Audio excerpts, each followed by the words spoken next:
Hello?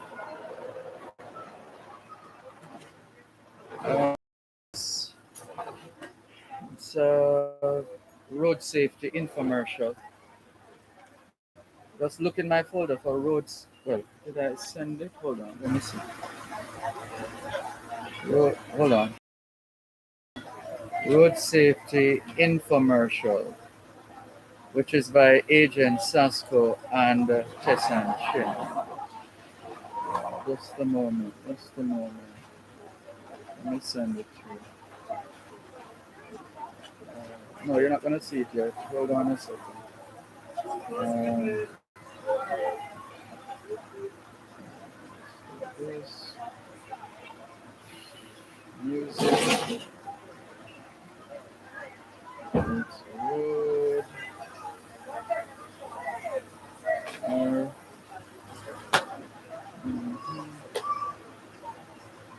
Share 106.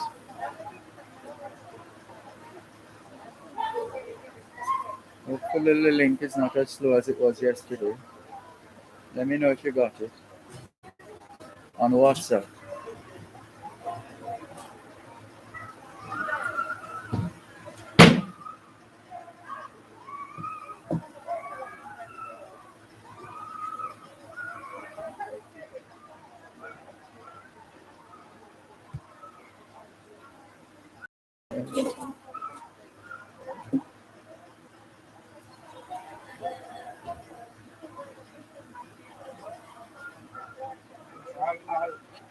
Everything I got smooth. All right.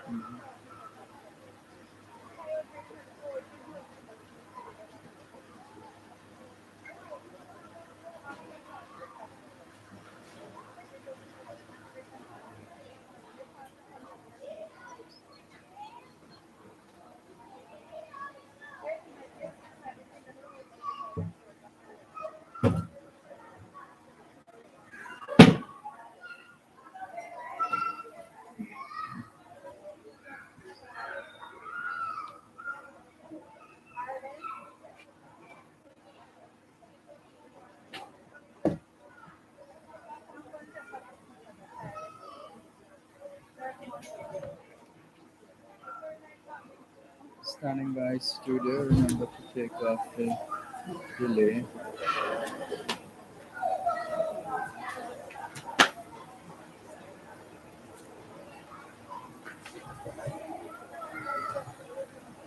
Let's go.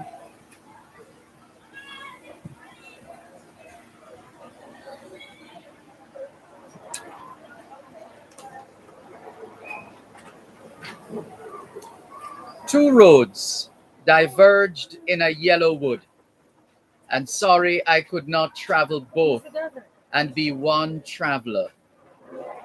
Long I stood and looked down one as far as I could to where it bent in the undergrowth, then took the other as just as fair, and having perhaps the better claim, because it was grassy and wanted weir. Though as for that, the passing there had warned them really about the same, and both that morning equally lay in leaves no step had trodden black. Oh, I kept the first for another day, yet knowing how way leads on to way, I doubted if I should ever come back. I shall be telling this with a sigh. Somewhere, ages and ages hence, two roads diverged in a wood, and I took the one less traveled by, and that has made all the difference.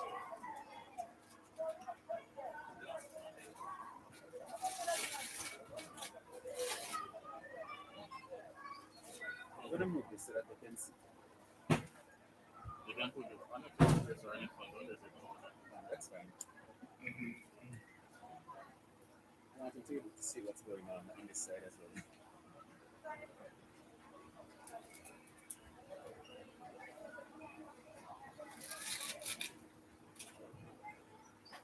The minister is on her way, Okay. But we have another guest that's here, so we're gonna Well, improvise today. sure, let's take whoever is available because we have a tight schedule. You said you wanted the kids though. What about them? No, I think there are two of them supposed to be doing some dub poetry. Okay, so you're ready for them? Uh, Not quite yet, All right. but maybe in The another. transport authorities here talk about children and PPV and the transport travel Yeah, call. they're on the schedule. Yeah, man. Mhm.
Let's go.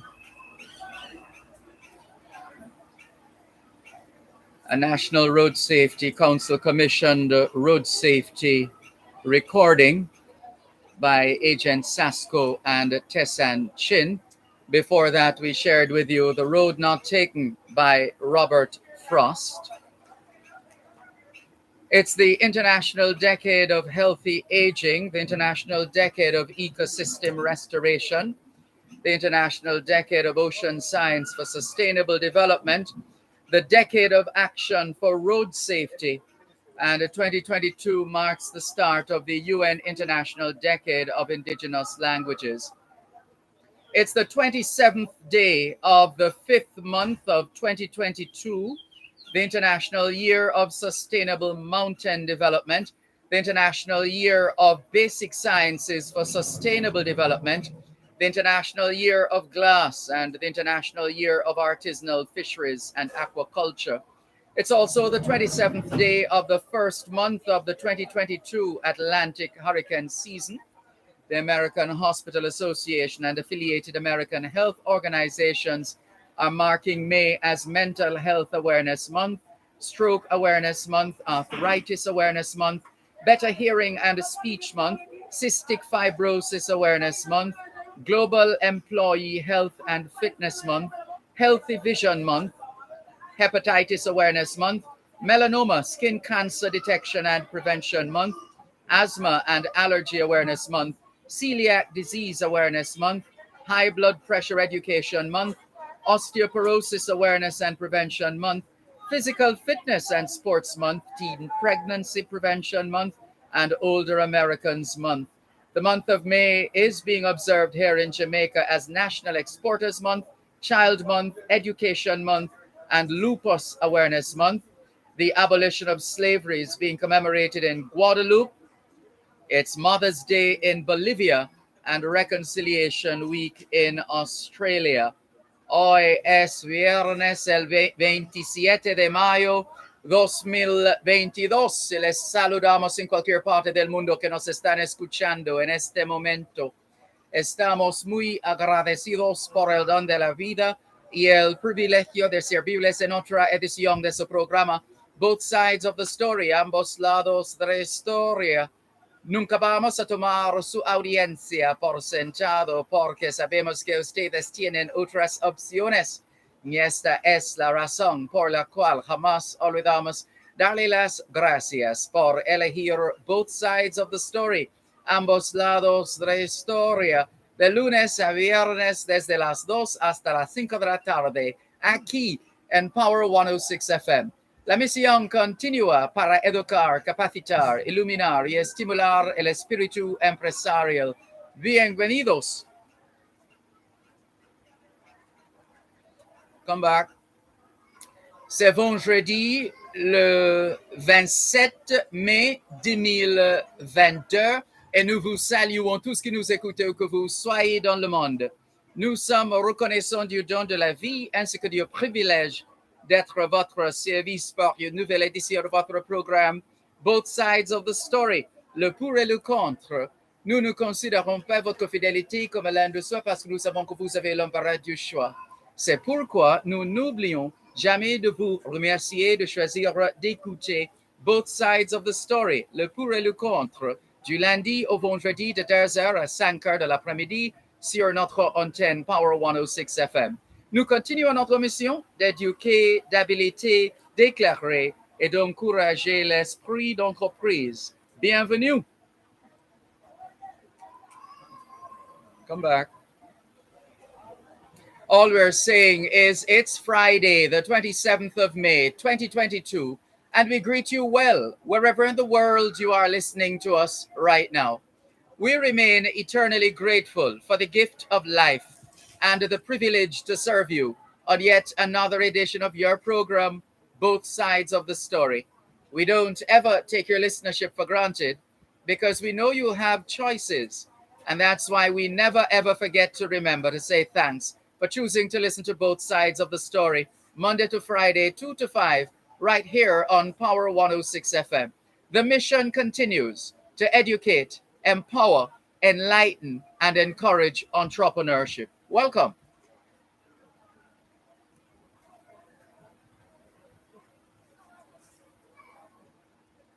Come back. As we've been telling you all month, May is Child Month, and we have another Child Month oriented broadcast this afternoon on Both Sides of the Story. It's a collaborative effort. The Road Safety Unit, RSU, and the Jamaica Social Investment Fund, JSIF, hosting this very special Child Month outside broadcast from Hope Valley Experimental School here in Augustown in St. Andrew, Jamaica. The community that got its name from the 8th month of the year. Why? Because it was on the 1st of August that the Emancipation Declaration was read, which essentially led to the freedom of the slaves. So that's the significance of Augustown as a name, as a place name. Also of significance is the story of Alexander Bedward and all that comes with that. You can Google that and get more information. In the meantime, we have some very smart children here at Hope Valley Experimental School. I hear a couple of them will be coming forward shortly to share their talent with us. In the meantime, we welcome those who are listening to us on 106.1, 106.3, 106.5, 106.7, and 106.9 from Morant Point to Negril Point, from the Goat Islands to Galena Point. This is Power 106 FM, serving Jamaica and the diaspora. Hello to those tuned in via the Power 106 FM app, which you can download from the App Store or the Google Play Store, depending on the nature of your device. Downloading is free, listening is free, whenever, wherever. We acknowledge those who have dialed a designated number to listen to Power 106 FM from the United States and the United Kingdom. Those numbers to call if you want to listen to Power 106 FM from the United States, 631-359-8281. 631-359-8281. If you're in the United Kingdom and you'd like to dial a number to listen to Poro 106 FM, your number is 0330 606 0953. 0330 606 0953. We're streaming live video on the Dervan Malcolm Facebook page. If you're not there yet, log on to Facebook. In the search box atop the page, type DERVAN MALCOLM, and you too will be able to not just hear but see what's happening on location here at Hope Valley Experimental School in Augustown. We also encourage you to watch us on YouTube. The live stream is up and running, and after the break, we will be hearing from the students of Hope Valley Experimental.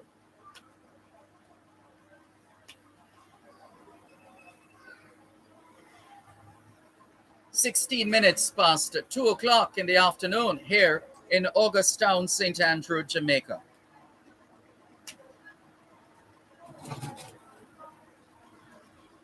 What they could do, they could come around here.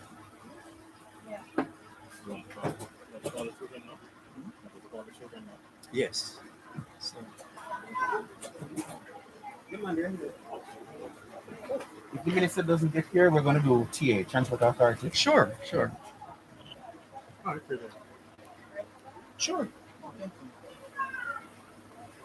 No, come around here. Because we want you on camera as well.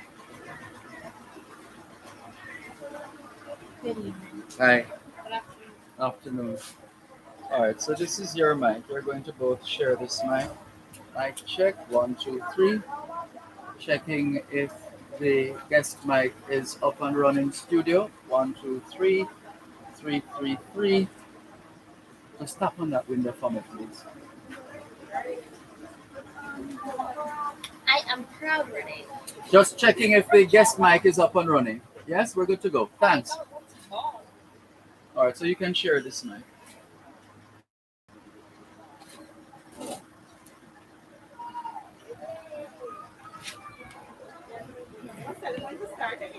Yes, I'm going to signal. Once I signal to you to begin, just go right ahead. All right? Let me know when you're ready. Sure.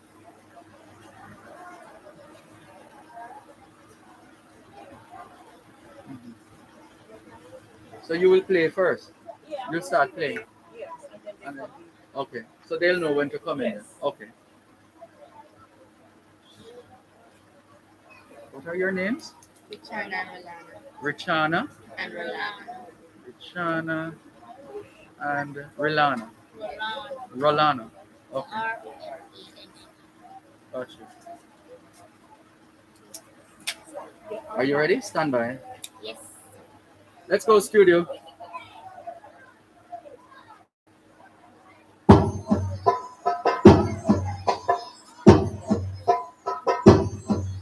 Stop.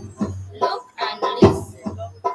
Before you cross the street, use your eyes and use your ears before you use your feet. Except use your eyes and use your ears before you use your feet. Up the road, me look and see if any traffic's near me. Down the road, me look as well and listen for a horn or a bell. Something a come, wait a bit. If me run out, I go get lit. Now the road is clear. No car, no bike, nothing no near. Me run cross the road so fast, and my life flash before my eyes. Hooray! Me safe on the next side. Hooray! Me safe on the next side. Stop, look and listen before you cross the street. Use your eyes and use your ears before you use your feet. Myself, use your eyes and use your ears before you use your feet. Before you use your feet. Before you use your feet. Thank you. Thank you very much. So that was Rishana, and Rolana. I feel cute. Well done. Well done. Thank you very much for that road safety piece. And who do we have here now? I think we're going to be speaking with the representative from the Transport Authority. Is she ready? Andrea Bryan, Area Supervisor for the Transport Authority, to share with us on today's edition of Both Sides of the Story on Power 106 FM. It's a special edition as we come to you live from Hope Valley Experimental School here in Augustown. And we are grateful to the Jamaica Social Investment Fund, JSIF, and the Road Safety Unit for partnering on this initiative. And so we're ready for Ms. Andrea Bryan, Area Supervisor for the Transport Authority. Hello, Ms. Bryan. How are you? Hi, Mr. Malcolm. I'm fine. All right. So you are the area supervisor. What's your area? Give us an idea of your area. Oh, my area is the Kingston Metropolitan Transport Region. All right. And what can you tell us in terms of the general operation of public passenger vehicles and general activities in the traffic environment in your area? How satisfied are you with how we're using the roads, how the public passenger motor vehicle operators are comporting themselves on the roads, etc.? If you could give us a status report, what would you say about your area in that regard? Okay. In the KMTR, we have a lot of active carriages, 2 taxis, 4 stage carriage license that operates in the KMTR. Now, we have some unruly operators in the system. But the Transport Authority is resilient and we're resolute to deal with the issues that arises as related to public passenger vehicles. We're ensuring that the crews are wearing their prescribed uniform, issuing tickets, and that the commuting public traveling in a safe and a reliable manner. And let's talk about the children. This is Child Month. How have they been faring? I remember my days going to school when the conductor, and there's one I remember from when I was a student at Calabar High School, from first form. I remember him. I see him these days selling donut in Halfway Tree Square. He used to be one of those who would say, no schoolers, no schoolers. Do the current students, like those who attend Hope Valley and other schools in the Kingston Metropolitan Transport Region, do they still suffer that kind of indignity being told no schoolers in terms of boarding the buses and the taxis? Yes, Mr. Malcolm, we will still have that situation arises from time to time. However, when the Transport Authority get those complaints, we immediately send out a team to investigate, and when we acquire the information, we will take actions as according to the Road Traffic and the Transport Authority Act. You're also moving with the times, because I noticed there is an app. There's a Travel Pal app. Yes. Can you tell us about that, please? Okay. Ms. Saunders will Sure, no problem. Come along, Ms. Saunders, please, and tell us about the Travel Pal app. Yes, both apps. Yes. Go ahead. Good afternoon, Ms. Saunders. Good afternoon. How are you? You're gonna have to just hold that mic close to the mouth there, and just tell us about this Travel Pal app, please. The Travel Pal app is implemented by the Transport Authority to ensure that whilst you're traveling aboard a public passenger vehicle, you travel safely. The app can be downloaded on Google Play Store. Yes. This app, Hold on, it's not in the App Store yet. It's straight Google Play for the time being. it's in the App Store. It's in the App Store. Oh, it's in the App Store as well. Good, good. So download the app. Yes. If I have an Android device, Yes. like a Samsung, Yes. I can download it from the Google Play Store. If I have an iPhone, I can download it from the App Store. Yes, sir. Yes. And what are the features of this app? What will I be able to do? You will be able, sir, when you're boarding the vehicle, you'll be able to communicate with your friends or families, you'll be able to. Speaking of which, I think it's maybe one of your friends or family members trying to communicate with you. You will be able, sir, to send them the registration plate of the vehicle that you are boarding. Oh, no, that's important. So that I can, once I've downloaded the Travel Pal app, Yes. that's administered by the Transport Authority. Once I download that app, and let's say I'm going somewhere, I want my family to know that I'm on board a particular vehicle. Yes. I can put in the registration plate Yes. information. Yes. Correct, sir. Right. And where does that go to? It goes. It goes to Elliston Police Elliston Station Road and the Police. Transport Authority. there is Okay. a panic button there. Head of the In traffic case department. of incident or accident, you can press Press it, that button, and then then the it transport goes to response. the police. Oh, there's a panic button as well. Yes, I need to download this app. I had no idea. Yes. So once I press that panic button from my smartphone, it sends a signal to the police. Yes, And the sir. Transport Authority as well. Also. Oh, I see. That's very good. Anything else I can do with the Travel Pal app? Sir, there's also another app Mhm. that was implemented that is also road safety app, sir, Oh. where you can Call the report Mhm. or call into the transport authority Mhm. of habitual offenders, infraction, vehicles that travels, public passenger vehicle that travels, those traveling along the road, playing lewd music, Mhm. those having lewd marking, purses hanging out, and any infraction, sir, Right. that you see, you can always call in our Right. So you don't necessarily have to call talk shows like this one to tell them about these things. If you really want action, then you need to use the Travel Pal app or the If- road safety app. or the Road Safety app. So either the Travel Pal app. Listeners, did you hear that? Make sure you download the Travel Pal app from the Google Play Store or the App Store, as well as the Road Safety app. All right, wonderful. Well, thank you very much, Ms. Saunders, for speaking with us. All the very best. Let's bring back Ms. Andrea Bryan, Area Supervisor for the Transport Authority in the Kingston Metropolitan Transport Region, to help us to wrap this segment. So tell us about your association or involvement with today's event.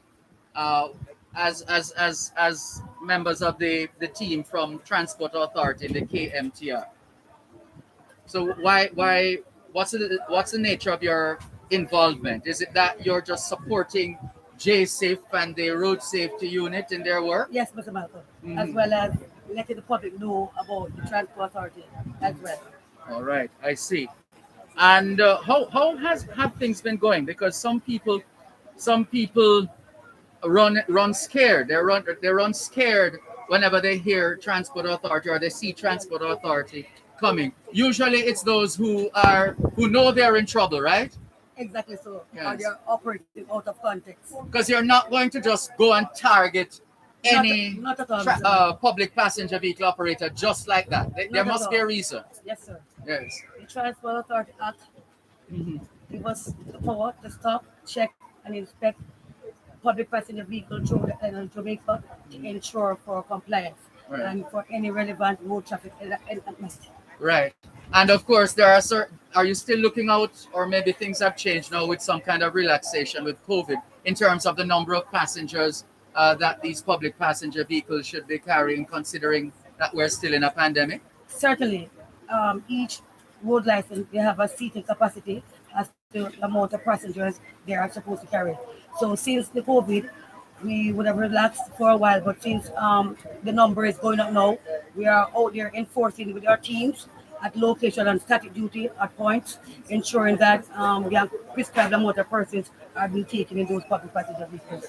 Excellent. Well, we thank you very much for sharing with us on this afternoon's edition of Both Sides of the Story here on Poro 106 FM. Andrea Bryan, all the very best to you and the team at the Transport Authority. Thank you very much, Mr. Malcolm, and all the best to you as well. You too. Thank you. Take care. Yes, sir. Let's take another break right here on Both Sides of the Story, Poro 106 FM. We're live at Hope Valley Experimental School It's a collaborative effort for Child Month, as Child Month is drawing to a close. The Road Safety Unit and the Jamaica Social Investment Fund, JSIF, partnering in that regard. More in a moment. Hmm? You did. Thank you. Thank you. Yes, you always hear him on the radio. Thank you very much. No sir. problem. Yeah. We'll be in touch if I have more obesity in Jamaica. Okay. Road safety month. Of course. Yes, that's Dervan Malcolm. Malcolm. Yeah. Yes, and Paul 106. Maybe. Who's your mother? Maureen who? From where? Okay, maybe. My mother is also obese. Okay. So she's here? No. She's at work. Yes. Okay. Yes. Mhm.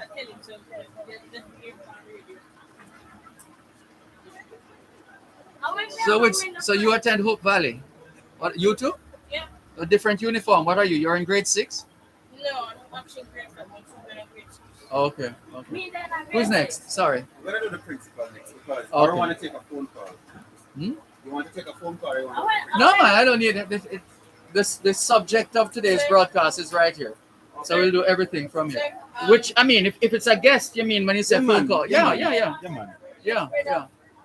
No problem. So let me see who is the next phone call. I want to say that my friend told me Here, said, Mackenzie. So you guys are, he had said 2:30, so I might take him. Let me call him and see who he is. my friend. All right. My friend told me said you guys are giving away tablets or something. Or giving away things. Yeah, I think we have some Yes, goodies. I'm gonna ask you, you have Yes. to answer questions. Yes. Remember the last time I came and I did the road safety training with you guys? So you're gonna get questions from that. Okay. Let's see if you can cross the road properly. You're not getting it if you don't do it properly. We want to try to Yes, call. I'm ready for the challenge. No. We're gonna try to We're ready for the challenge. call Come here now.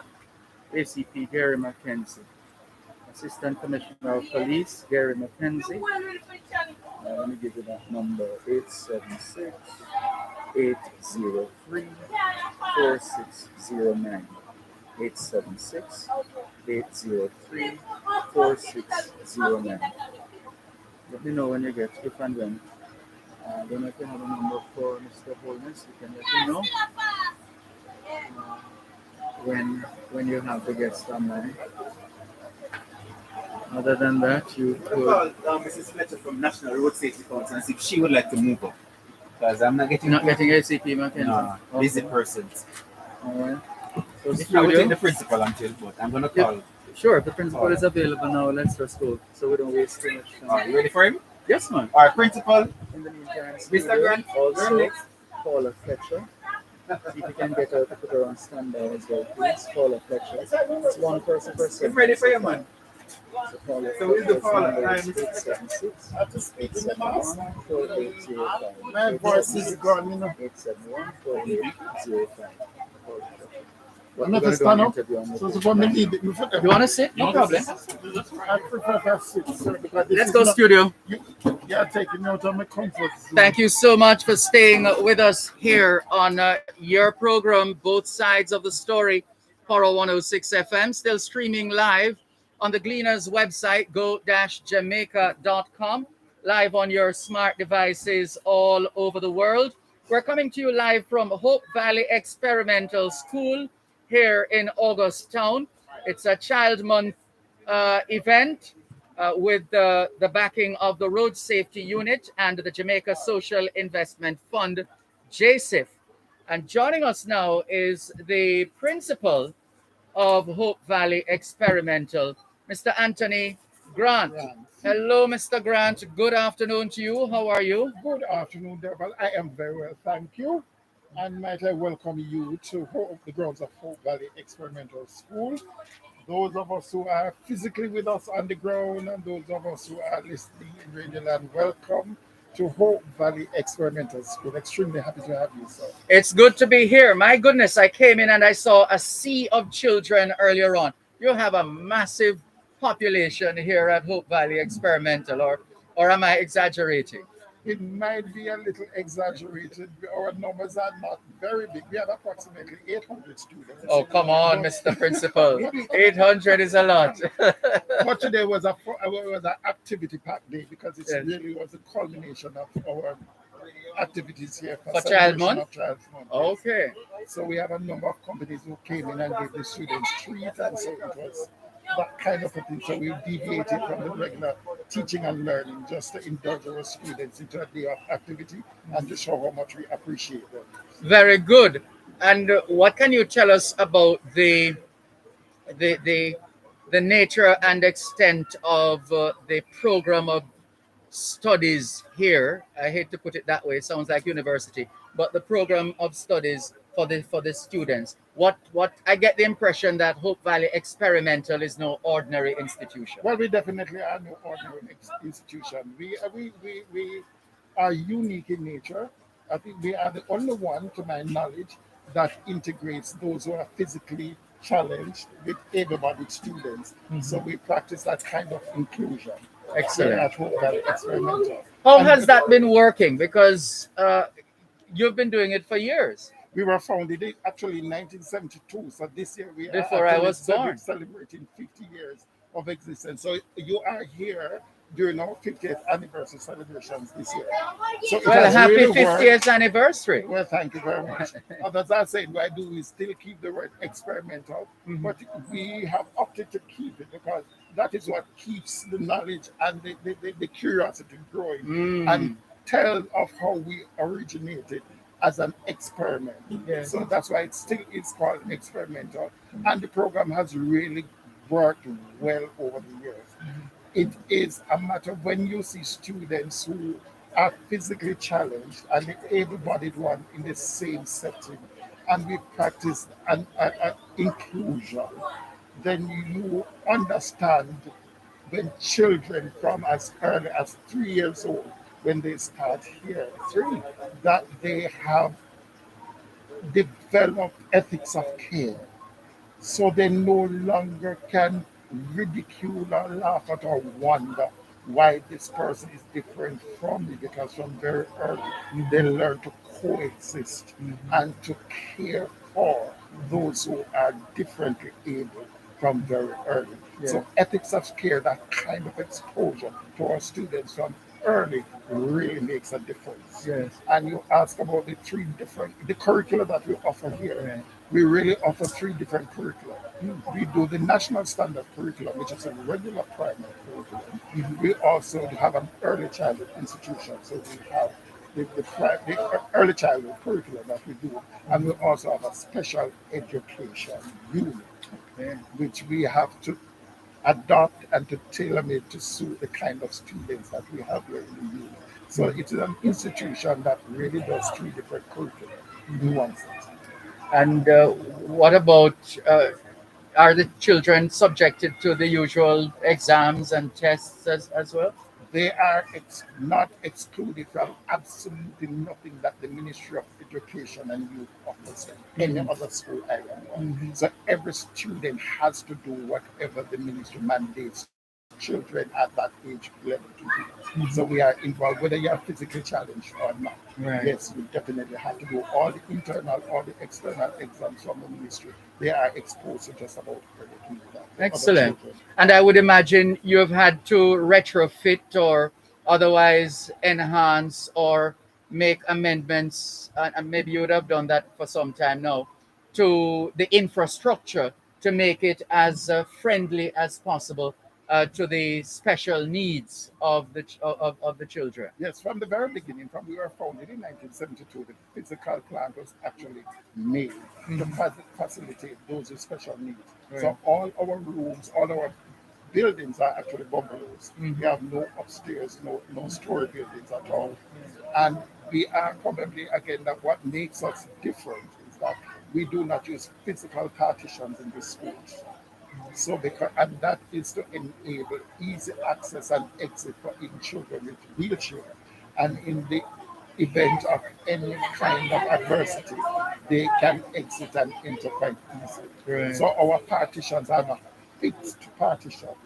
So we are able to operate basically in an open space with just some temporary partition to facilitate the kind of students that we have.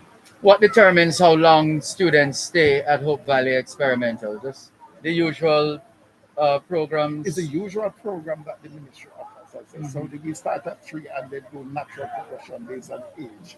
So those who are 6 years old, grade 1, and they progress like that. Okay. But we have a few exceptionalities because of the nature of some of our students and the nature of their illnesses. Unfortunately, some of them are our neighbor at the Mona Rehab next door. And these are children there who Mona Rehab caters for children island wide. Those with physical challenges. A number of our students, based on the nature of their illness, really are in and out of medical care hospital for extended periods. So the ministry really facilitates that.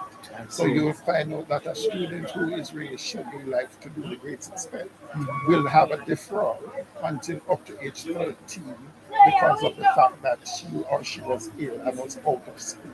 So the ministry really gives allowances for that kind of consideration for those children who are in and out of that care institution. I see. And what's the staff complement like, and what would you say about the staff? I would imagine it takes a level of commitment and patience in some regard, not far removed from the everyday classroom setting, but I spoke earlier about the ethics of care that we really practice here and expose the children from very early.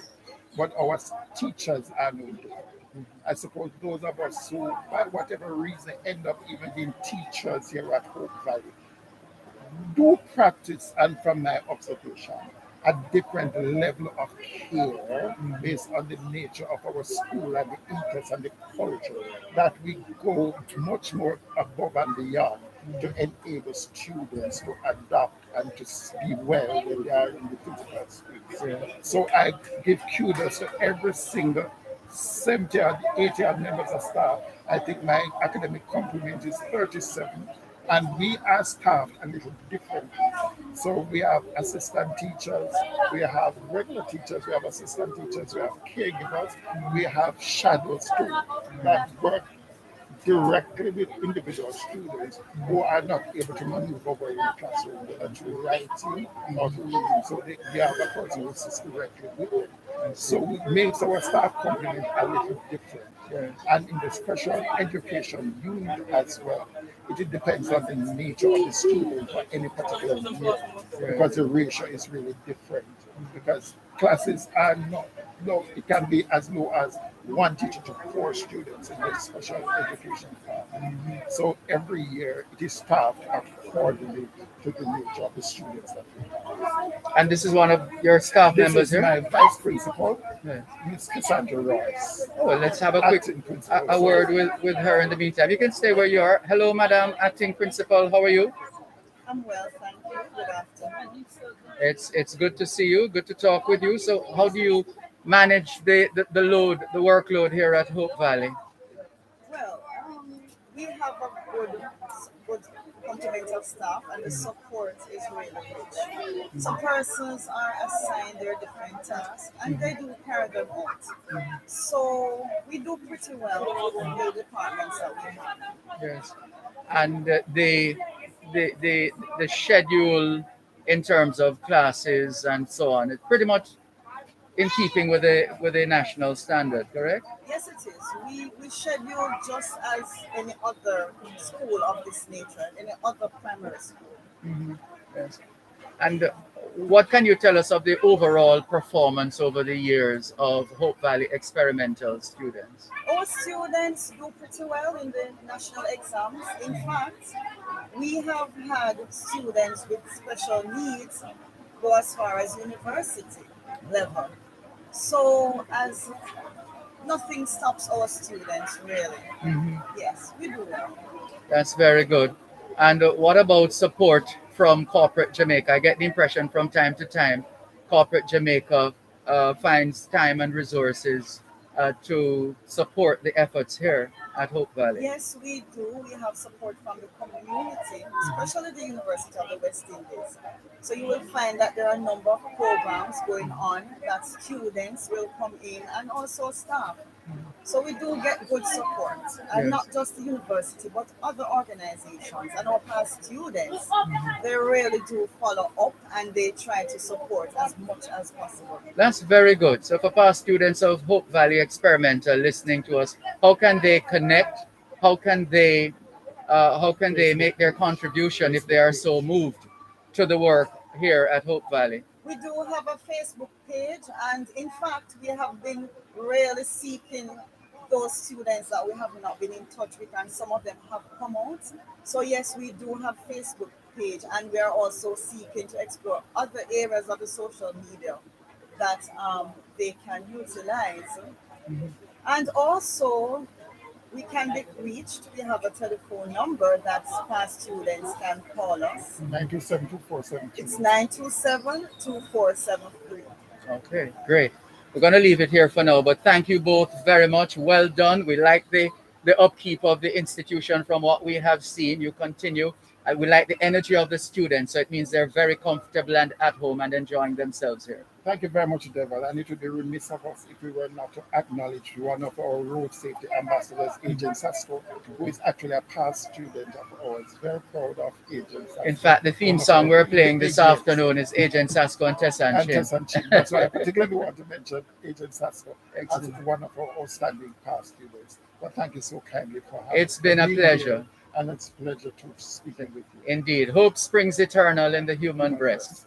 Thank you both very much. You're most welcome. The administrators here at Hope Valley Experimental School, wrapping this segment of both sides of the story, Power 106 FM. More after the break. Hi, Minister. How are you? Hi. 2:46 on Power 106. So we're on a commercial break now. We're live on my Facebook page and also on YouTube. Okay. So let me see.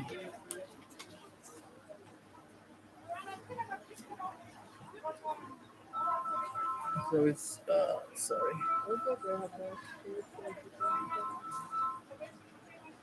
Hello.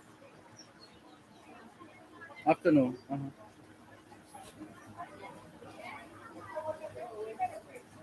No problem. Don't worry about it because our next guest is on location, the Honorable Minister of Education.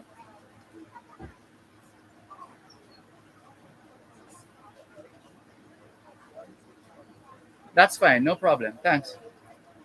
Okay. So this will be your mic, Minister. Okay. Whenever you're ready. And standing by, studio. So I see on the agenda in terms of suggested focus, Child Month, as well as I would imagine for you to talk about your constituency here in terms of and the broader All right. area in terms of how things are going. Yeah.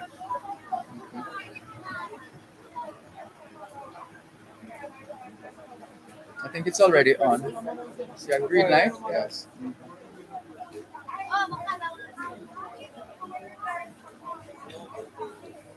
Oh, they're learning how to properly cross the road.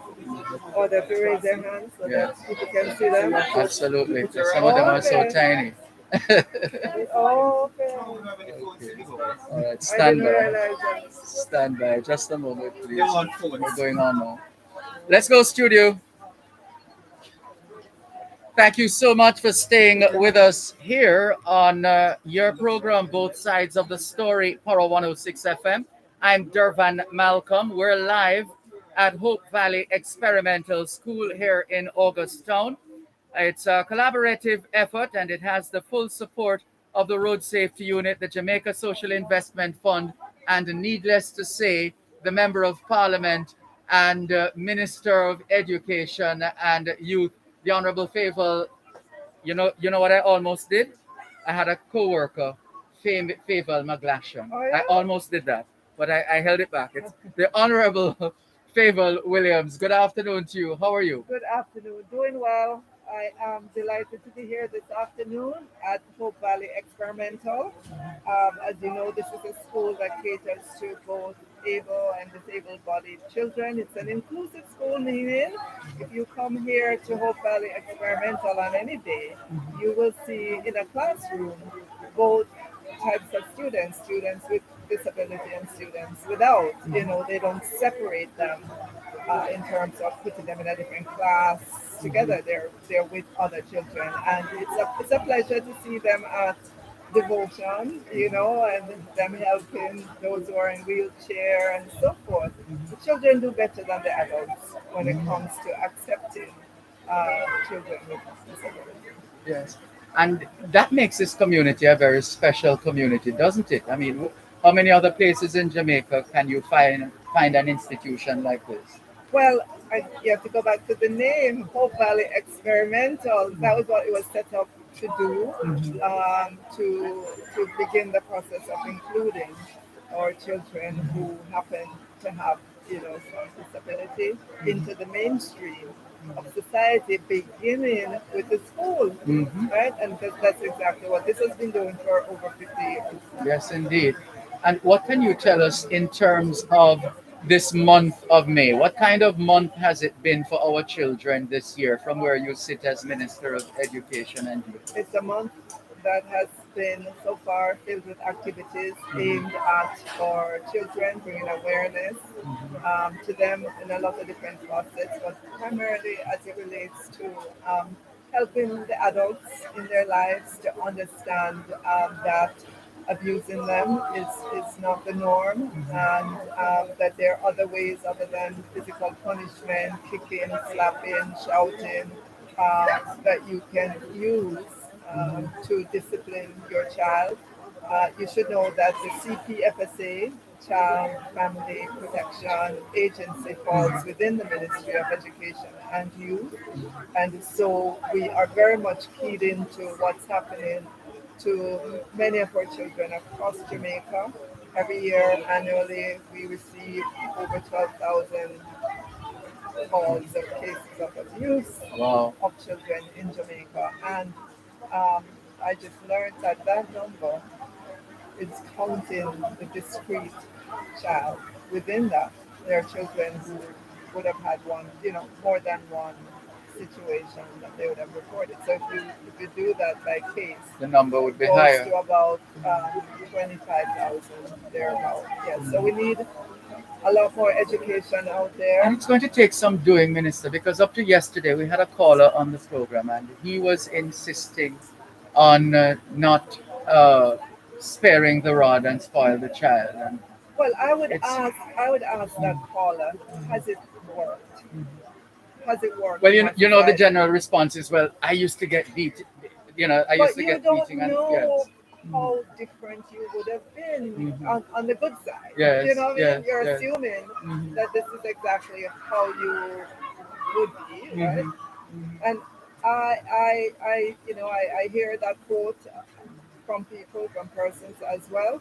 And to them, I say there are other ways to do it. You have no idea of the damage that you're causing to the psyche, to the soul of these young ones. And you should stop it. Do not. There are other ways in which you can speak with your child and help them understand what you're doing. When you batter them up, bruise them up, and then you send them to school, what do you think is going to happen in that classroom? They're full of anger when they come in, and you're going to see it play out because somehow in the home, the person is supposed to love you as a child and protect you. They're the ones that's abusing you. I mean, it's going to turn your mind upside down. So that's one of the themes throughout the month of May. And I realized Yeah, there were a couple of events as well. One of them having to do with, I think UNESCO was involved, was it? right. In So all terms of of our partners are involved as yeah, well. Yeah, to get us to be one of the first in this region, I think, yeah. to Starlight, or Starlight Mission. Yeah, Mhm.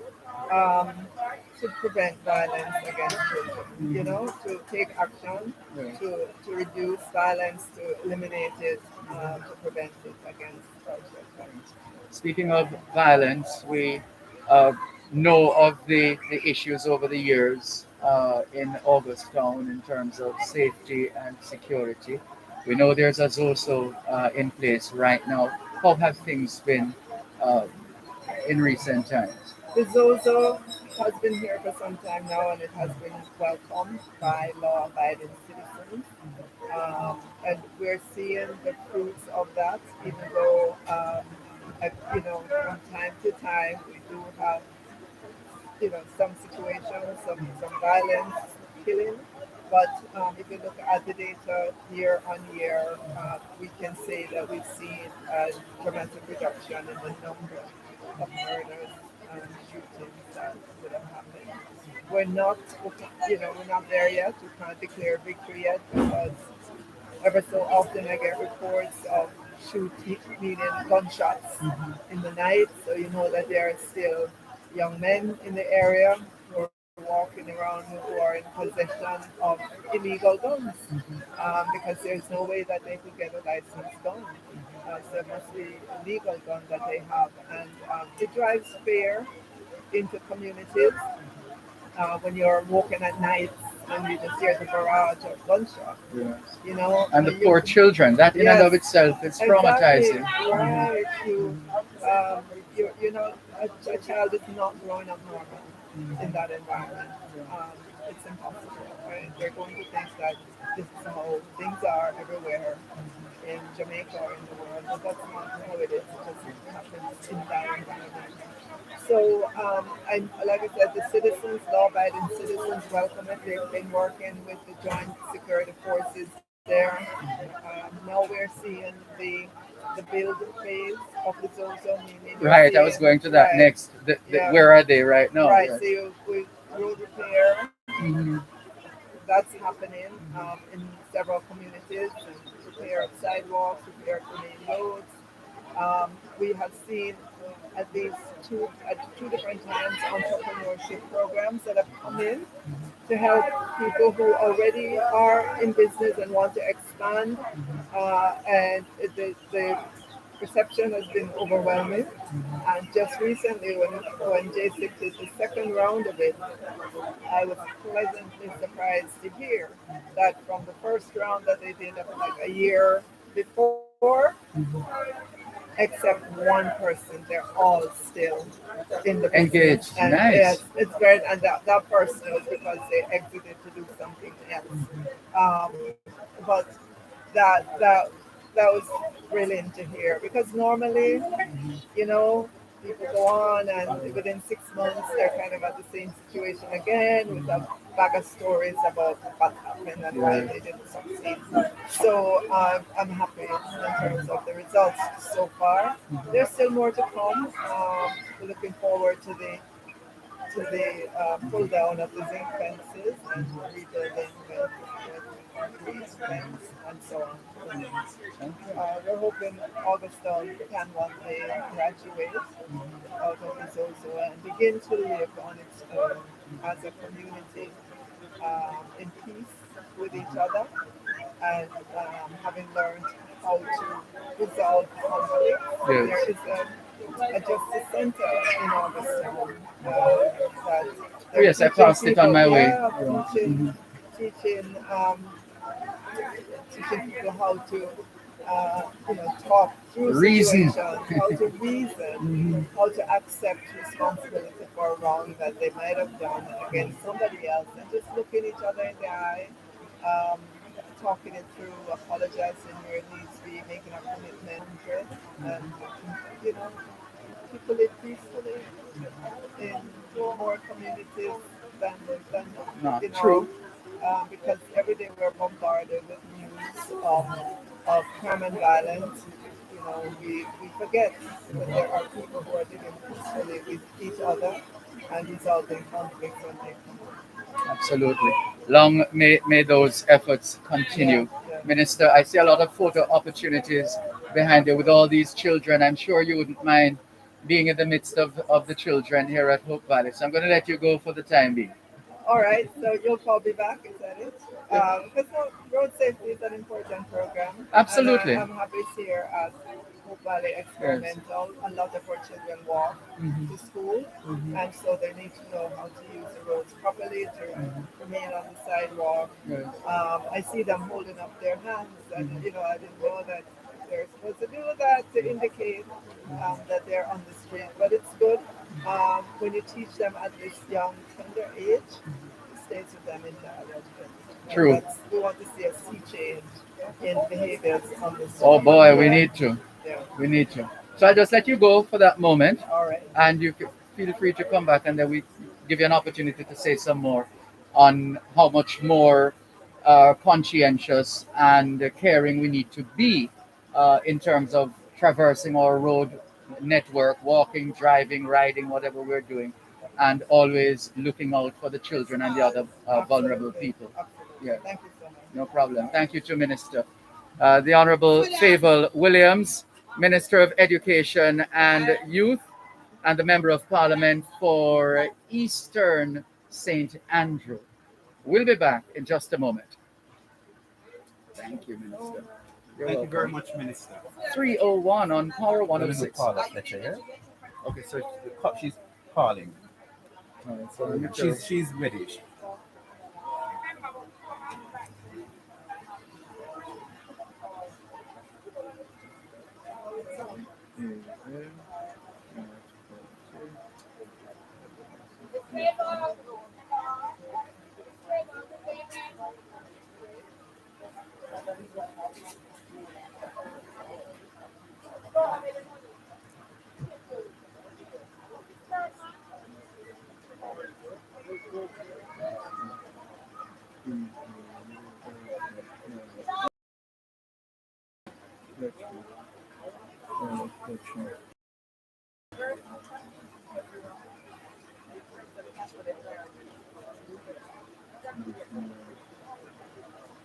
All right.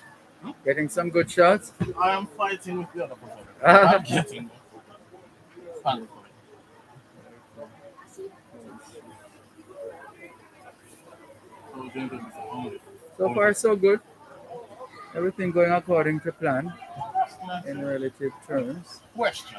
How many languages did you speak in the first half? Spanish, French, and English. 871-480.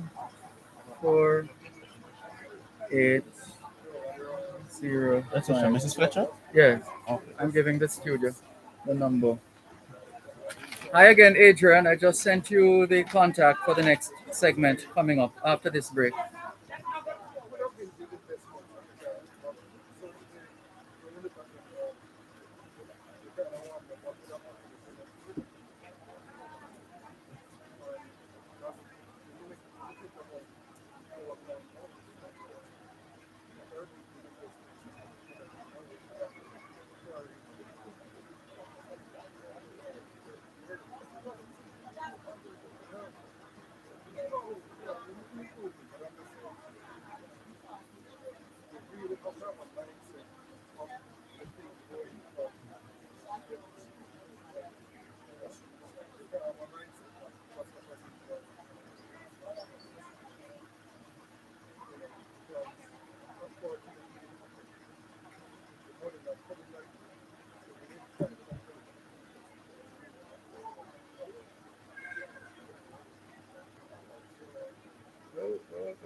We get the right one.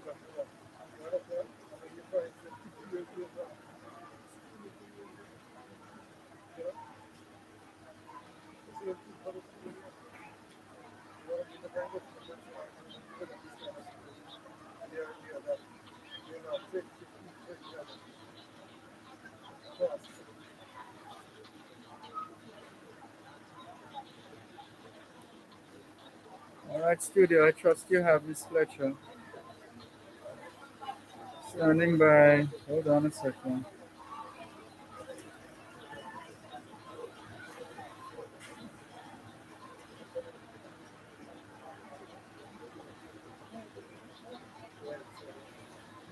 Let's go, studio. Thanks a lot for staying with us here on your program, Both Sides of the Story, Power 106 FM. I'm Dervan Malcolm. We're coming to you live from Hope Valley Experimental School in Augustown in Eastern St. Andrew. It's a collaborative Child Month effort, the Road Safety Unit, and the Jamaica Social Investment Fund, JSIF. We have the team from the Police Road Safety Program, and there are other key stakeholders right here at Hope Valley Experimental. Joining us online right now is the Executive Director of the National Road Safety Council, Mrs. Paula Fletcher. Good afternoon to you. How are you?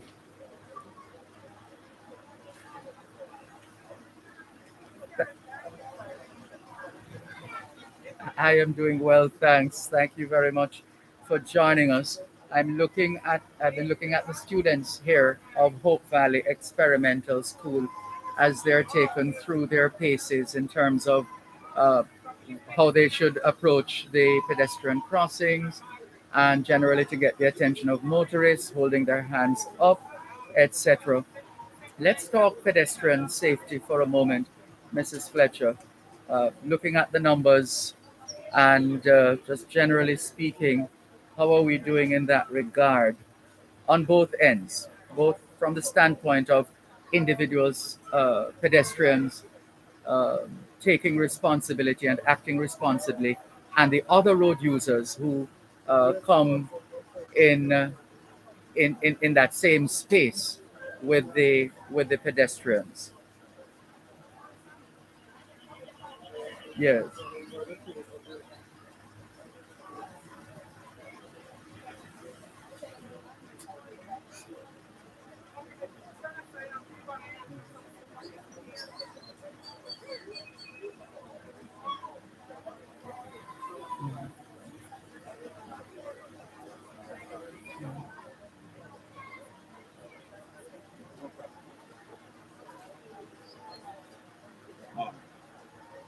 You got Mrs. Fletcher?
Tick off the people.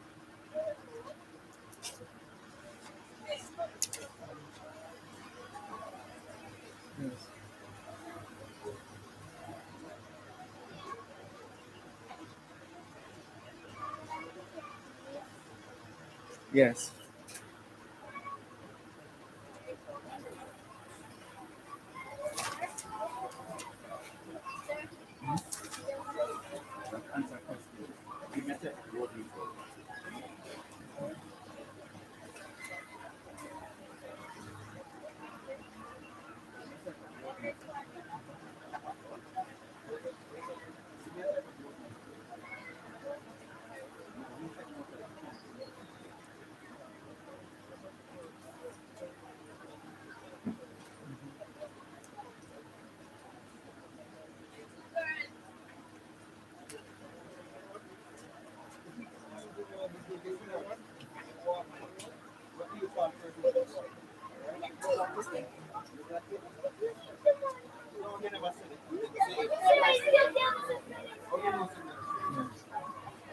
And thank you. Thank you very much, Mrs. Fletcher.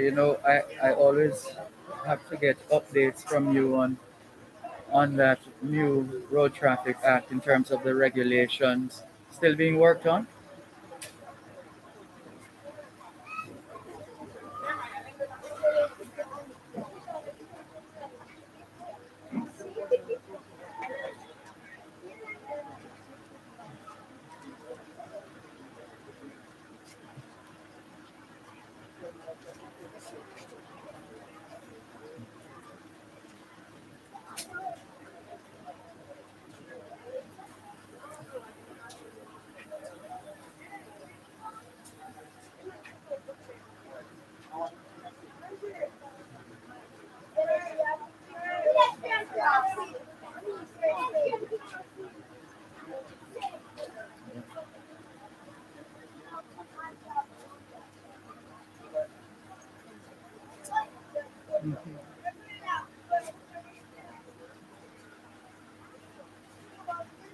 My God.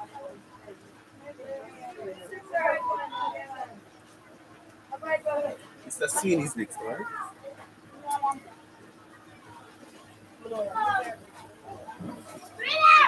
Where school is?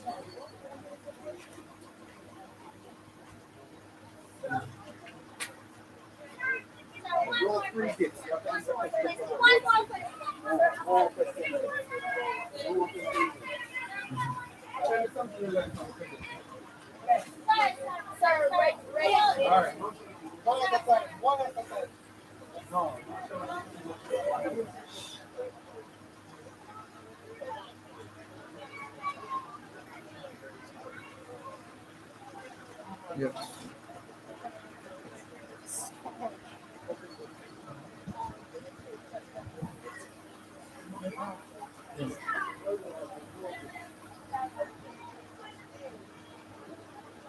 Mhm.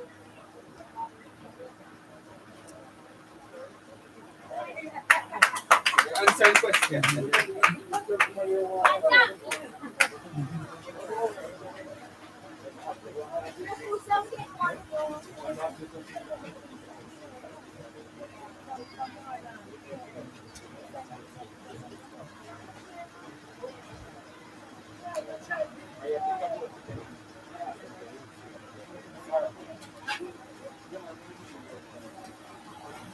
Yes.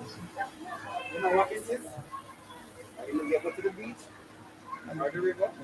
With respect to You know, go to the beach or the river. the And you have a device and you want to put the device. the continuing carnage on our roads, Put your phone in it or your game. So that when you go what? to water, No, have you been able to put your finger on it, or is it the same old, same old? What is happening? And multiple fatalities too. go and continue crossing your road. So I have more questions for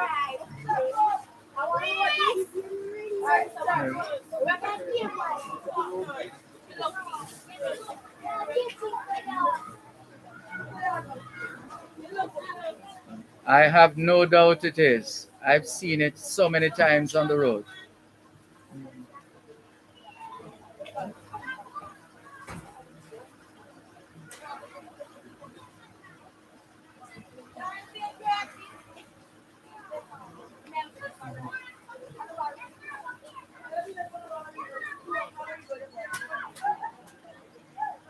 Definitively identify those in breach. Yes.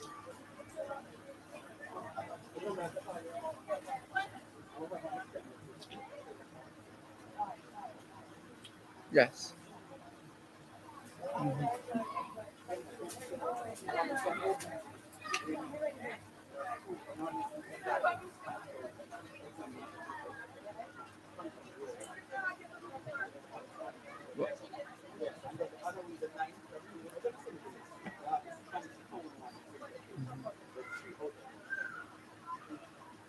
Well, we look forward to that happening eventually, but we still have to take personal responsibility, and all the stakeholders must continue to work in unison. Mrs. Fletcher, thank you so much for your tireless service to Jamaica and by extension the world.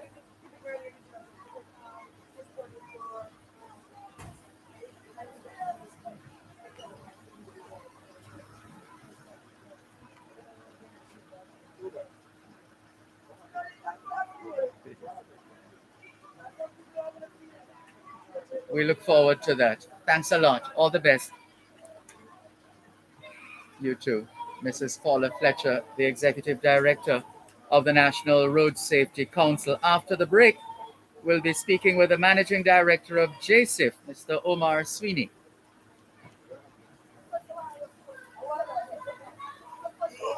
16 minutes past 3 o'clock.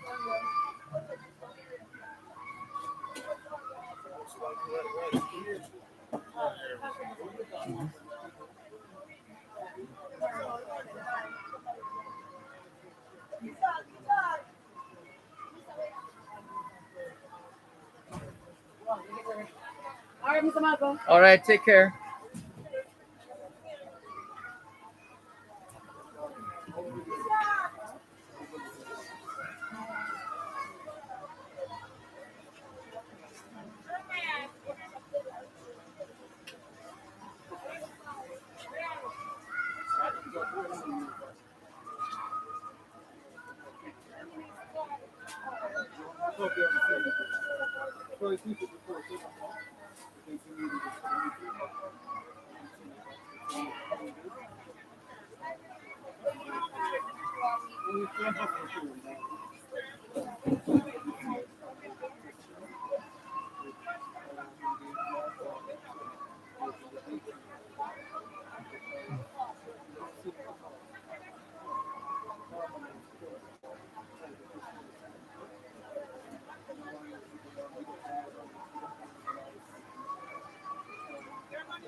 Let's go studio. Thanks a lot for staying with us here on both sides of the story, Power 106 FM. Another special Child Month edition, Child Month and Road Safety, a collaborative effort which also includes the Jamaica Social Investment Fund, JSIF, and it's all happening here at Hope Valley Experimental School. And we're anxious to hear how JSIF has been partnering with the Road Safety Unit and also the extent to which they are involved in this community of Augustown. Mr. Omar Sweeney, it's been a while. Good afternoon. How are you? Afternoon, sir. How are you? It has been a while. Wonderful. Good to see you. And I think it's the first time I'm speaking with you in your capacity as managing director. It's been that long. I Can you don't believe think it? it's been that long. But it's very close. I think we had one just when I became an MD. Yes. Okay, well, Yes. thanks for that reminder. Well, let's get straight to it and find out about the interest that JSIF has in this occasion. Why are you a part of this Child Month Road Safety Unit exercise at Hope Valley Experimental School? Well, I mean, first and foremost, let me say that since the zones of special operations have been established since in 2017, JSIP has played a lead coordinating role in the work of the social interventions within the communities. As you know, August Town in July, it will be about 2 years since it was declared a zone of special operations. And so we have been working intensely with the community on a number of different initiatives Let's in talk about August those Town. because surely they it is important that that information goes out because there's a tendency on the part of some people to think that, well, a lot of it is lip service and there's no work happening on the ground apart from the soldiers and police being present. Can you hit that one for six for us, please? Well, let me say this. The the zone of special operation protocol operates on a clear hold and build strategy. And so once the security forces and apparatus is in place, there's a clear and a hold of the space that occurs, it ranges in time, but it can be anywhere from 3, 6, 9 months. After that, the agencies of government are given the go ahead to proceed and start developing interventions within the community space. And to do that, we use a community centric model where we look at local leadership and local organizations, Local skill sets. right? Because we want to leave these communities better than we found them, but we also want to leave good governance and strong leadership at the community level. And so we do spend some time establishing, training, building the capacity of those entities. And so we got beyond that and we entered the build phase here in August earlier this year. And since we've entered the build phase, we've started out on a number of infrastructure elements. But even getting to the build phase, let me talk about that a little bit first. Maybe I should detail that. We look at things like neighborhood watch. We look at things like enterprise development grants to ensure that small business operators would have the chance to build their own livelihoods here. We looked at our environmental warden program, which deals with community beautification, having persons on the ground, not only doing cleanup activities, but also educating Maintain. residents on containerizing waste, where to put waste, removing illegal dump sites, things like that. Because regardless of the status of a community, there's no reason why a community should not be clean. That's right. And so we want to make sure that a big part of the program develops those things before we get deep into the infrastructure. Yeah.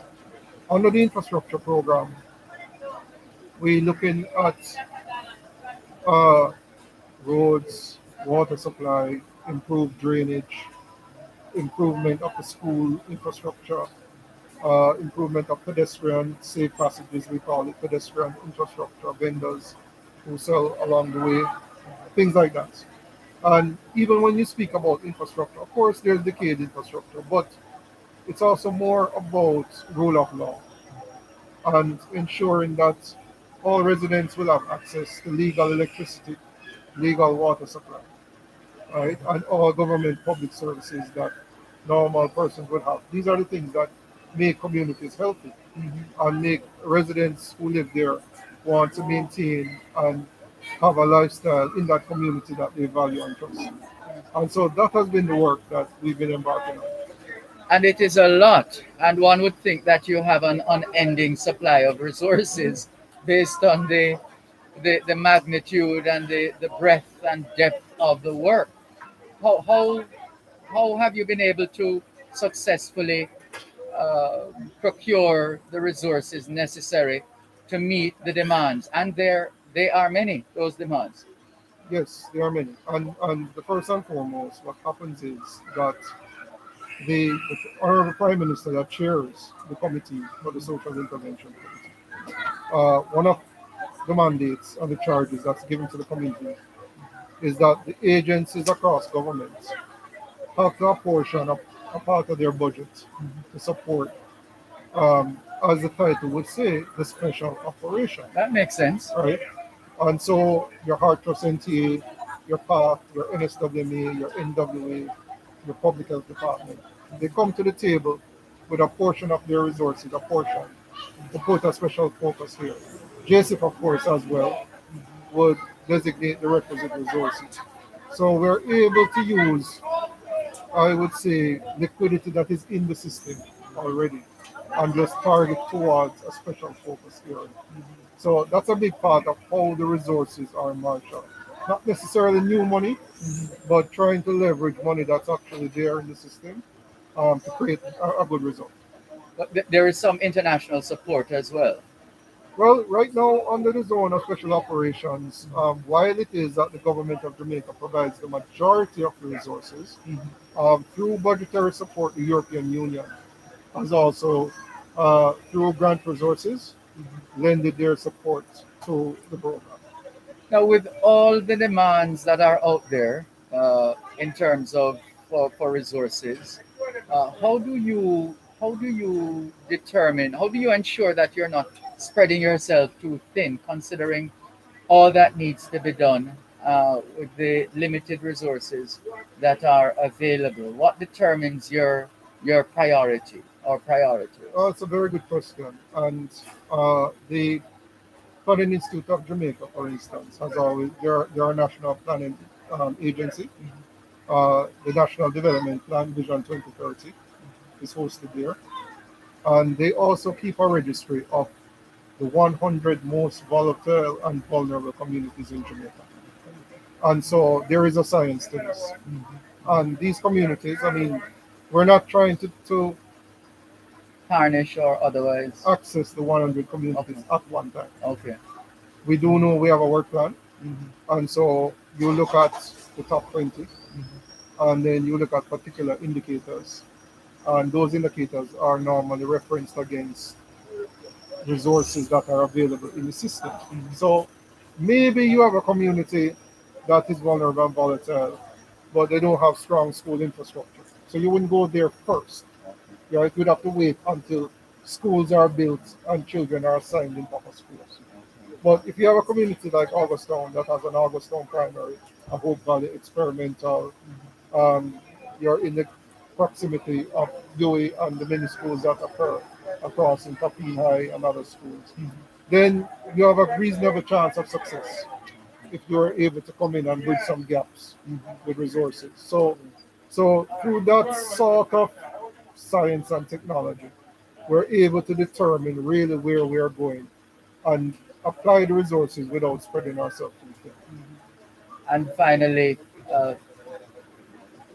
how would you measure the success of an outreach event such as this? What are the key elements that would say to you, yes, you can tick these boxes? Yeah, so we're glad to be here today as a part of the partnership with the Ministry of Transport on this road safety initiative, because the truth is that I don't know what the number is, but we know most Jamaican children have to use the road as pedestrian and public transportation every day. True.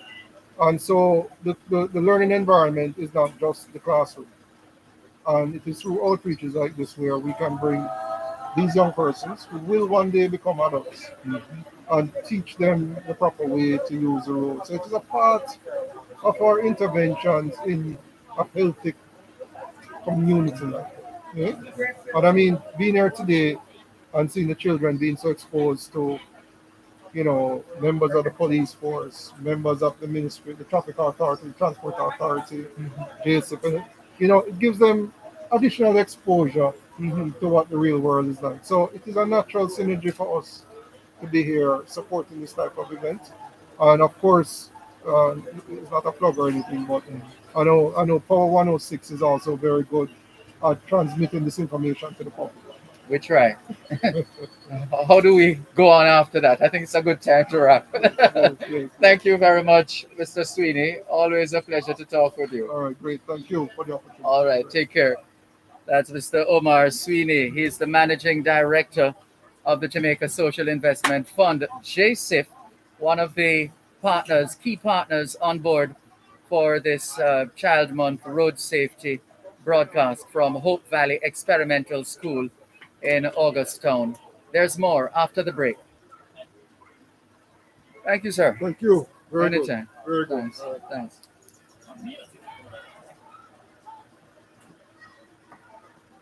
I'm gonna take ACP next, alright?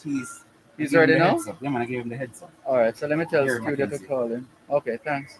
Oh, we can ask questions on here for JC. Hmm? Questions for JC. You know, I ask the easy one on here. Ask like. Oh, just with JC. No, as in questions. Oh, you mean giveaways? Yeah, man. Oh, Yeah, okay. man. Sure. So you can ask one of these hard ones. You don't want the One, two, three. Any Yeah. one of these. Yeah, but not like the who is and so on. They would have to list stuff. Okay. All right, no problem.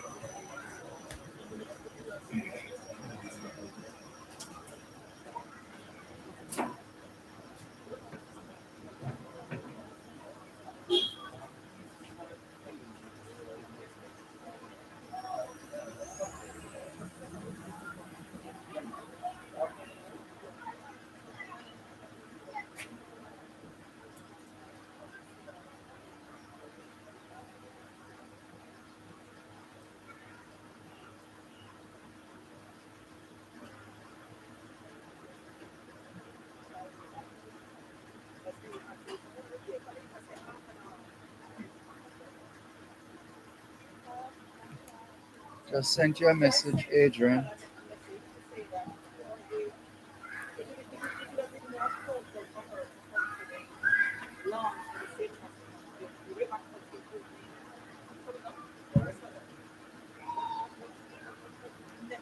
All right, come to me in the meantime, please. Thanks a lot for staying with us here on your program, Both Sides of the Story, Power 106 FM. It's a special Child Month Road Safety edition featuring the partnership and support of the Road Safety Unit and the Jamaica Social Investment Fund, JSIF. It's happening here at Hope Valley Experimental School in Augustown, Eastern St. Andrew. We do have some questions as well, a couple of giveaways.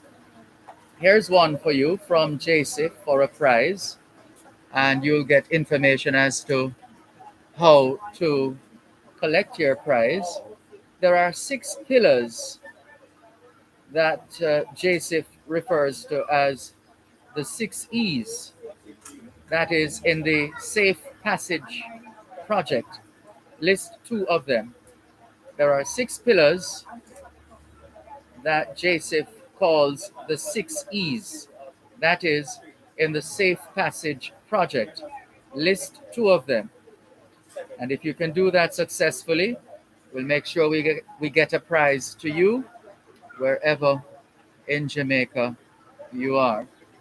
But first, we have to connect with the head of the Public Safety and Traffic Enforcement Branch, PSTEB for short, Assistant Commissioner of Police, Gary Mackenzie. Good afternoon to you. How are you, ACP Mackenzie?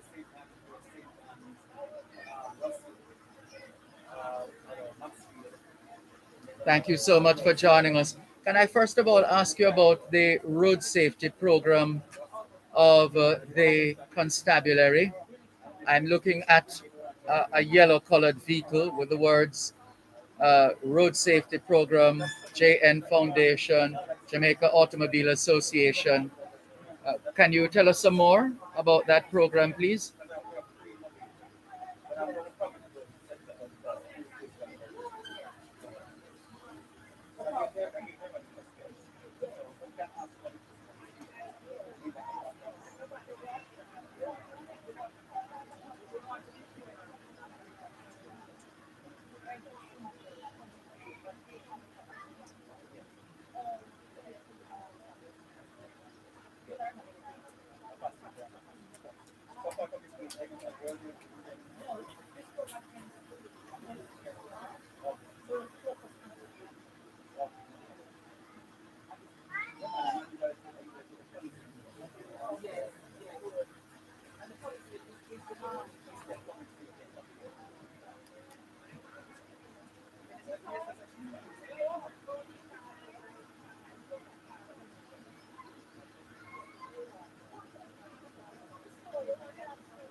That one we can give away online.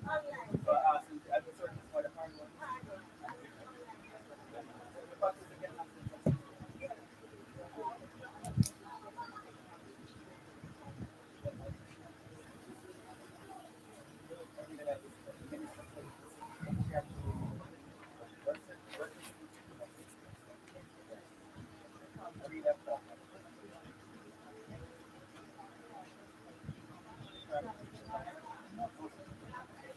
Okay, thank you very much for the additional information.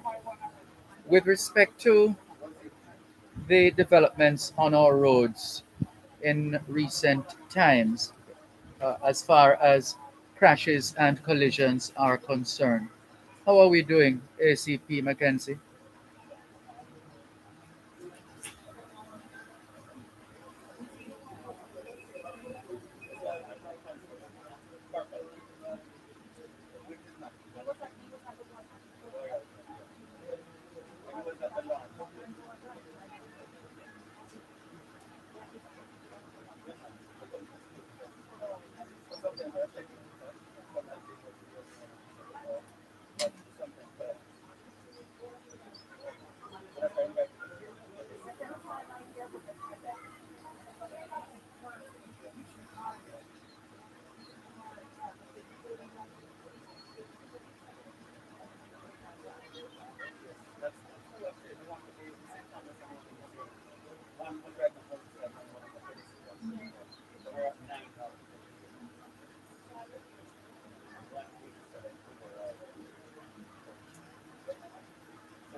Well, we really hope so because they've been operating like a collective law unto themselves and even simulating gunshots or gunshot sounds, etc.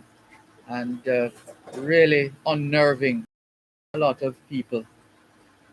So we hope that matter or that particular cohort of of individuals of road users will in fact fall in line and do the right thing. But how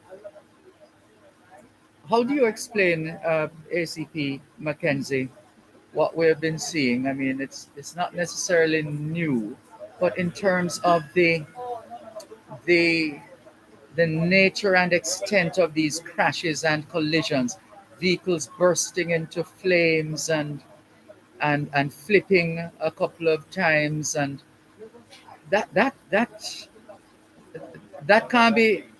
Can that be anything else but speeding, or are we simplifying it?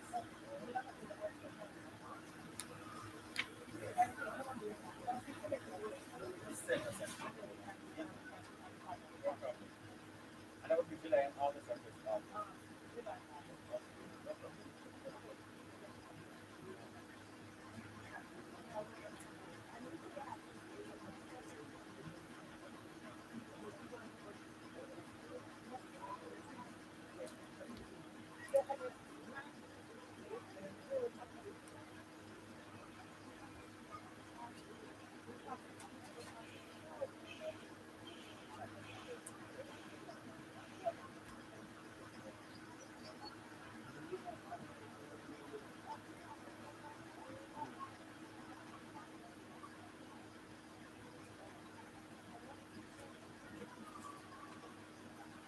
Is that ACP?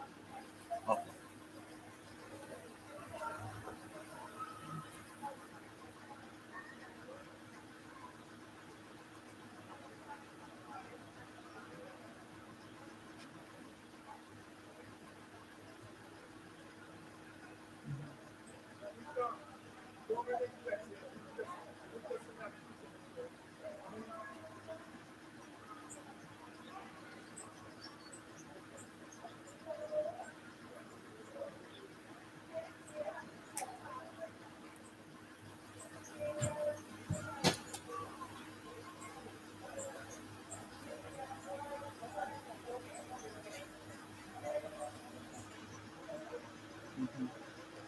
And finally, how much of a difference do you think the technology is likely to make when fully implemented, whether it be the regular cameras or those capable of picking up registration plate data and taking necessary action?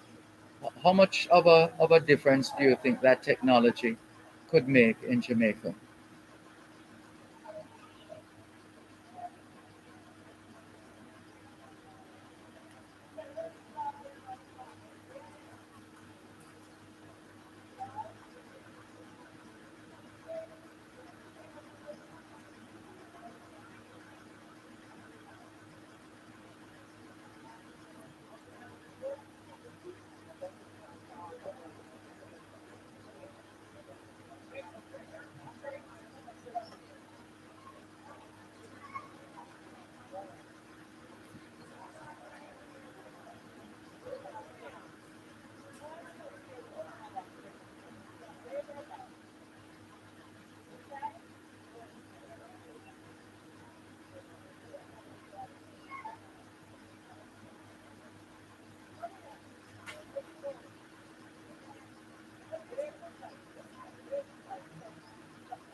Well put. We look forward to catching up with you again, ACP Mackenzie. All the best to you and your team as you continue to play your part in making the traffic environment safer. All the best. Take care. ACP Gary Mackenzie, head of the Public Safety and Traffic Enforcement Branch on the special Child Month Road Safety broadcast, which has the full backing of the Jamaica Social Investment Fund, JSIF. More in a moment.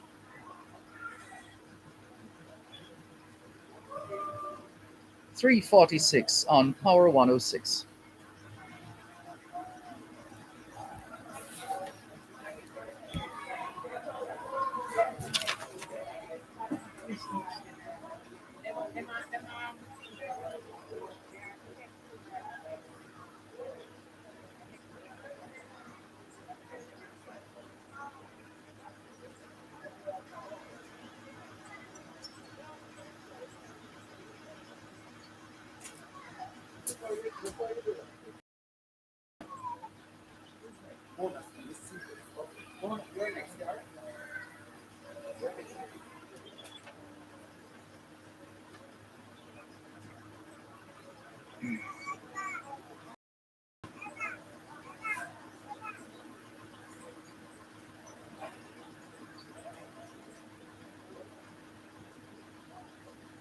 Hello, hello. Hi, how are you?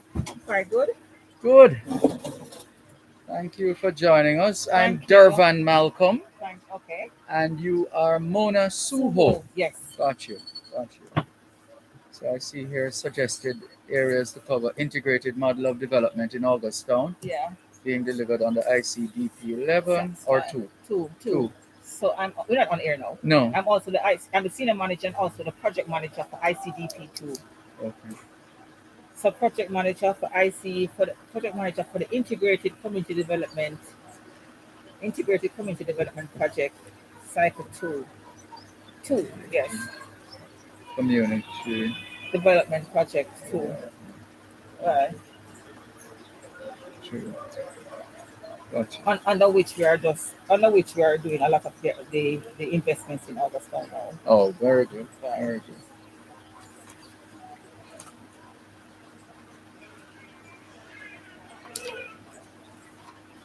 Stand by. Let's go studio. Okay. You can hear me in the mic properly? Yeah. Thanks a lot. Thanks a lot for staying with us here on your program, Both Sides of the Story, Power 101. I'm Dervan Malcolm, and we're coming to you live from Hope Valley Experimental School in Augustown, Eastern St. Andrew. It's a special Child Month Road Safety broadcast in partnership with the Jamaica Social Investment Fund, JSIF, and joining us to give us an update on developments here in Augustown.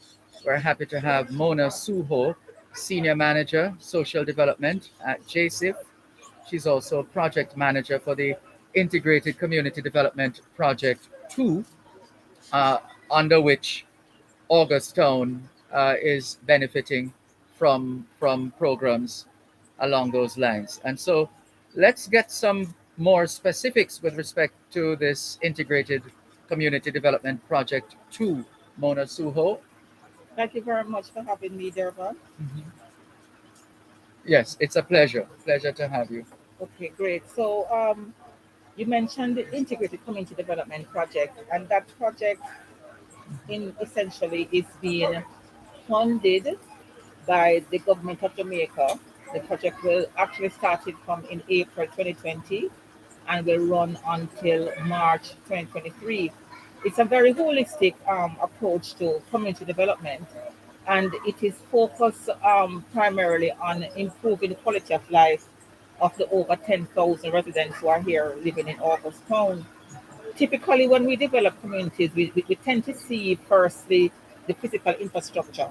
We drive into Augustown, we see the roads, we see the sidewalks, we see the school buildings, we see the parks and green spaces. And the ICDP2 focuses on the built environment. We are focused on, we have a menu of activities now to improve the road networks and, of course, rehabilitation of both the Augustown Primary and Hope Valley experimental primary school that we're at now, but we're also focused on other investments to improve the quality of human capital in the community. So, specifically, we are partnering with the Road Safety Unit to build awareness about road safety among students. At the moment, too, behind me, you will see that we are also registering persons to have their birth certificates. We'll be hosting summer camps in the coming months, Oh, very good. as well as we offer persons who are entrepreneurs as well to entrepreneurial grants. So it's a very comprehensive and holistic approach, focused both on infrastructure and expanded access to services, but also on building human capital.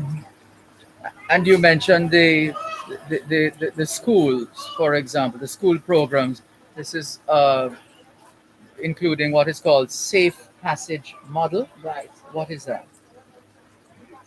So the Safe Passages project is a comprehensive project which is geared at improving student safety as they commute to and from school using major roads and thoroughfares.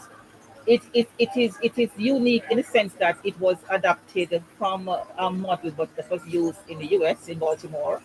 But in Jamaica, we actually adapted it to include several elements, other elements, Okay. and so it involves not only just being improving the physical infrastructure, such as the roads, the sidewalks, and also putting in guardrails, but it also have a very strong education component, which we're also partnered with the Ministry of Transport and Mining and their road safety unit, because it's not only about ensuring that the infrastructure is in the right place, but also the students are aware to use it safely. So it's a project that will be done here in Augustown, and we are very proud and to work closely with the school, the community, and other stakeholders to deliver this project to the community in the upcoming months. And what's the? I'm not sure if I missed it. Did you say the life? What's the life of the overall program, the Integrated Community Development Project too? We started in April 2020, and we will run until March 2023, March 31st, 2023. Okay, great. And is this going to be the only program under which uh, initiatives are being rolled out in Augustown? It's specific to Augustown? Great. So the JCIF has really two main entry points into Augustown. I mentioned earlier the Integrated Community Development Project, but just to note that Augustown is also a zone of special operations. And so, in addition to the JCIF, there's a host of other ministries, departments, and agencies who are doing a range of activities in Augustown. I know, for example, that the Heart Trust NST is also here in Augustown doing work. There's also the Ministry of Labor and Social Security who's doing work here as well too. So there's a host of government agency who are channeling resources to this community under the zone of special operation. But then also JCIF, more specifically, the ICD project will be funding initiatives here funded by the GOJ. Excellent. Well, it sounds like you have your hands full, but no For doubt sure, for sure, for you sure. are you are just the very thought of transforming a community and changing lives should be motivation enough. Definitely, definitely. Yes, And yes. just to add that Hmm. it's important to note that although we see and visually see the various ministries, today we have the Minister of Education and Youth, was the minister was here earlier, and we have several persons here from the Jamaica Constabulary Force and of course the Road Safety Unit. But most importantly is the residents themselves. Hmm. They are also playing a significant role in developing their own communities. In their own community, they are actually actively involved in identifying the needs that need to be addressed. They are part of designing solutions, and they're also a part of implementing the actual solutions. And with that kind of involvement come what they call it vested interest. So Vested you have an interest. interest in maintaining the quality of life in the community, etc.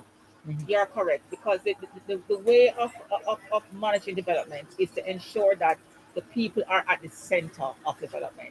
And it's important for us to do this program in a way that builds their ownership and to ensure that whatever is invested in will be sustained and owned by them. Excellent. Well done. Great work. Congratulations to Thank you. you and Thank the you very team. much. All the best. Thank you very much, Dervan. Good. It's been a pleasure. That was the senior manager for social development at the Jamaica Social Investment Fund, Ms. Mona Suho. She's also the project manager for the Integrated Community Development Project 2, under which programs are being rolled out, social intervention and otherwise being rolled out under social and physical transformation under the ICDP 2. We are standing by to go to another of our guests, but here is an opportunity for you to receive a gift basket. Anyone who can name more than 10 road signs. If you can name more than 10 road signs, we have a prize for you. If you can name more than 10 road signs, we have a prize for you. More than 10 road signs, we will have a prize for you. Are you ready? Do you know the road signs? Go ahead. You can call us on 876 922 411 2 to 5. 876 922 411 2 to 5. And let's see. Let's see what we have here. Getting a notification from the studios of Power 106 FM. You know, we still have a few interviews to conduct, and we're standing by to make those connections. But in the meantime, can you name 10 road signs? Can you name 10 road signs as far as road safety is concerned? Name 10 road signs. If you can name 10 road signs, then we will give you this lovely gift basket. In the meantime, though, we're going to we're going to have a word. We're gonna we're going to have a word with Mr. Kenute Hare, the director of the Island Traffic Authority. Mr. Hare, good afternoon. How are you? Great. Thank you so much for joining us here on this special Child Month Road Safety edition of both sides of the story, with support from the Jamaica Social Investment Fund. And we're anxious to hear about concerns in the traffic environment before we get to vehicle inspections and the driver's licensing process. But we're pretty close to the break, so I believe we're going to take that break first, and then we come back and hear from you, Kenute Hare. One moment, please.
let's go, Tessan Chin, and Agent Sasko, who himself is a past student of Hope Valley Experimental School here in Augustown, Eastern St. Andrew.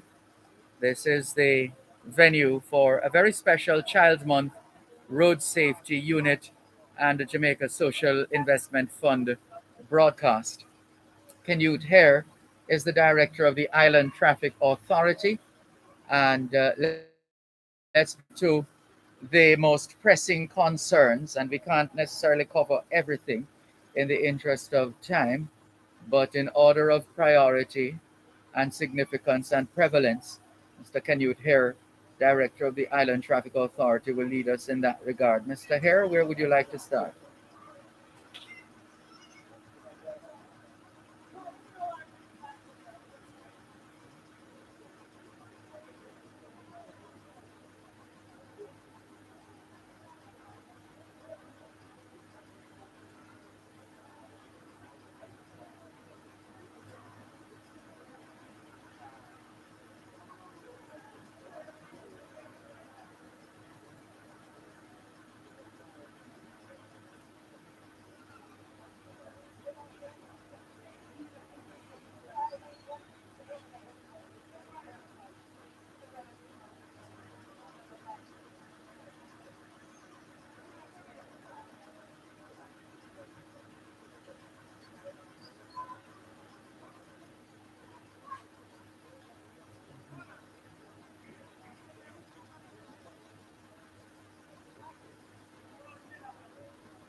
Very well said.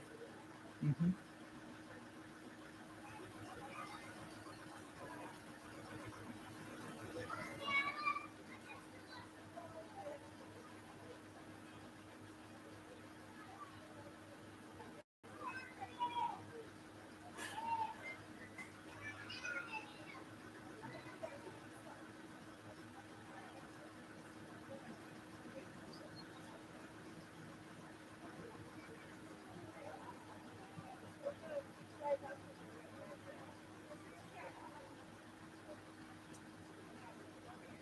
Outside of the, sorry, outside of the routine motor vehicle examination or inspection, to what extent has the Island Traffic Authority been able to do random uh, motor vehicle inspections and examinations on the general thoroughfare.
Finish. You stay here?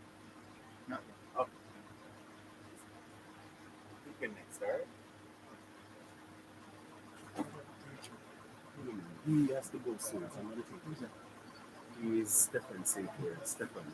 Yeah.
Well, we want to commend you and congratulate you and the team on the work you've been doing so far. One more thing before we wrap, because we're running a tight schedule. Can you hear? How's the driver's licensing process going, considering the COVID-19 pandemic?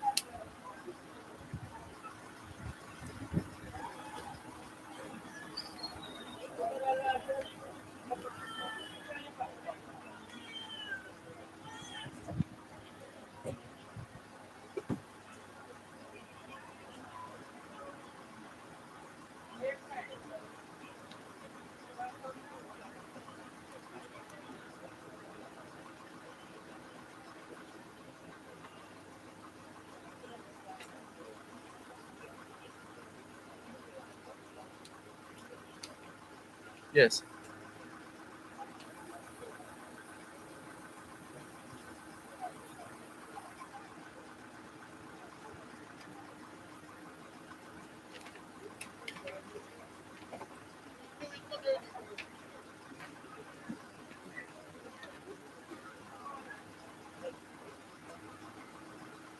Keep, keep left and right turn, no overtaking, narrow bridge.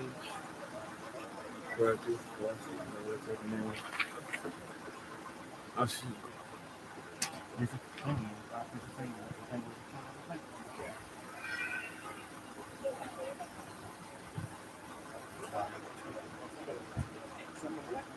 Some records.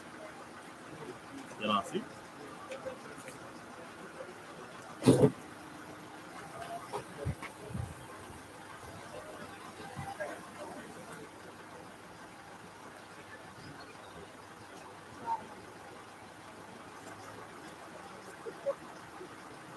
Oh wait, this wasn't in the camera. You just realize, oh, you know, it's cool. So she's the first person. She got on there. You look at them. No. Some of them not on there. So keep left, no right turn. That's on there. No overtaking, no No bridge. left turn. Is on there? No left turn. I'm not looking. Keep left, no right turn. No overtaking, narrow bridge. Give way. No U-turn. Roundabout. No left turn. No entry, and intersection. It's a narrow. Yeah. Can you hear, as usual, we like the commitment and the sobriety that you bring to the discussion when it comes on to road safety. Thank you so much for all the work you have done and you continue to do in service to Jamaica and I dare say the world. Thanks a lot. Can you hear the director of the Island Traffic Authority speaking with us as we continue this special Child Month road safety broadcast with the full support of the Road Safety Unit and the Jamaica Social Investment Fund, JSIF, as they continue their work in the community of Augustown here in Eastern St. Andrew. Up next is Mr. Stefan Sinclair, Project Officer for JSIF. And for those who were paying attention earlier on when we announced those 10 signs, was it 10? More than 10. She gave 11. Oh, we got 11 from Ashani Francis on Facebook. We'll have to find a way. Ashani, you could perhaps send us a message with your details to the text line, which is the same as our WhatsApp number, 876 365 3346. 876 365 3346. So that is the number, Ashani Francis. We're going to ask you to send us a text message or a WhatsApp message, 876 365 3346. 876 365 3346. We want to make sure you get your prize. She has given us the road signs that we asked for in the question earlier on. Let's look back at the question. Name more than anyone. This is a prize, a gift basket for anyone who can name more than 10 road signs. And Ashani Francis on Facebook Live has done it. Keep no right turn, overtaking, narrow bridge, give way, no turn, no left turn, no entry, intersection, etc. Right. Let's go to a very patient Mr. Stefan Sinclair, Project Officer for the Jamaica Social Investment Fund, JSIF. Good afternoon to you, Mr. Sinclair. How are you? Good afternoon. Good afternoon. I'm doing well. And you? I'm fine, thanks. Sorry, let's just share this mic then. 1 2 1 2 1 2. Let's go again. Yes. Yes. Good afternoon. There you go. Yes. Thank you. And all is well with you? All is well. We're giving thanks. Thank you so much. Lovely. Right. So let's get to it. You're project officer with JSIF. Can we hear from you on the subject of the physical component of the safe passage and school rehab? Sure. For the Augustine region, the safe passage will be covering the Hope Valley Experimental School route. At the JSIF, we find it a priority to aid in the having students being able to access the school and also pedestrians being able to access the school safely. The Hope Valley Experimental, of course, was one of them chosen because they led to and help these students with disabilities or persons with disabilities. And of course, we know that further up the road we have the John Golden Rehab Center. And with that, one of the design of this feature is that we're gonna start the safe passage road from the John Golding Rehab Center, right? Where we're gonna be doing the rehabilitation of the sidewalk to allow for persons with disability to have easier access. Yes. Sorry, Um, just a moment. Studio was just reminding me that I'm over time. Hold it right there. Let's take the break and come back with you in just a moment.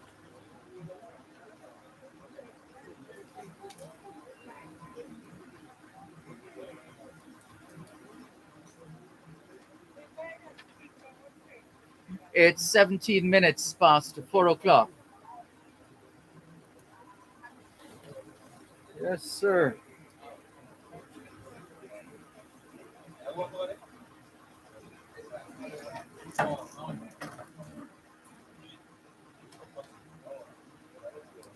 You're not related to Deidre, are you? No, no, no, not because her, she's no. by marriage. Ah,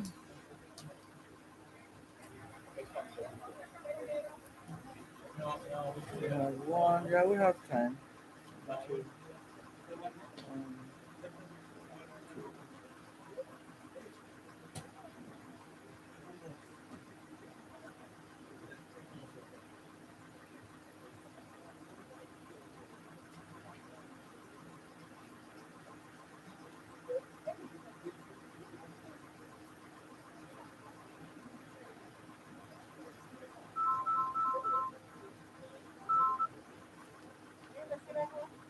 Sorry, Adrian, go ahead.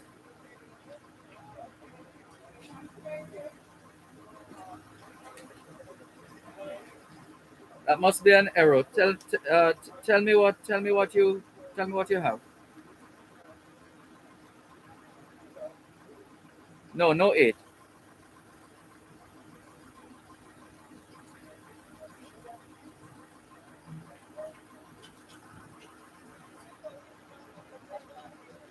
All right, let me tell a member of the team that's from road safety. What's his name again? Matthew, is it?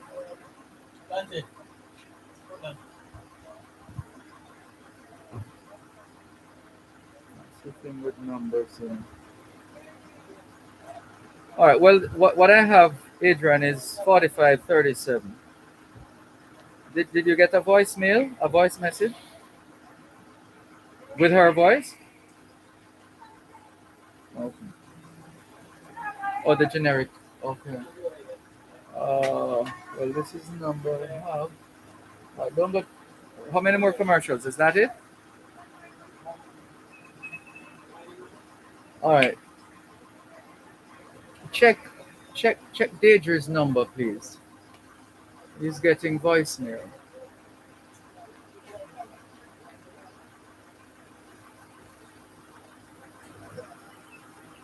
3134537. Yeah, that's what we have. That's what we have. All right, Adrian, let's keep trying or leave a message. Thanks. Let me call her. Got that? If not, I'm going to give you her other number. I know she asked for that one specifically. Okay.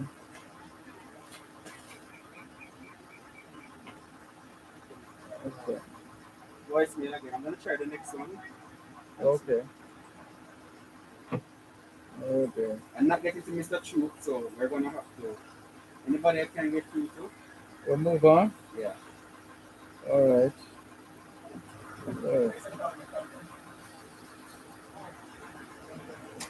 What's happening here?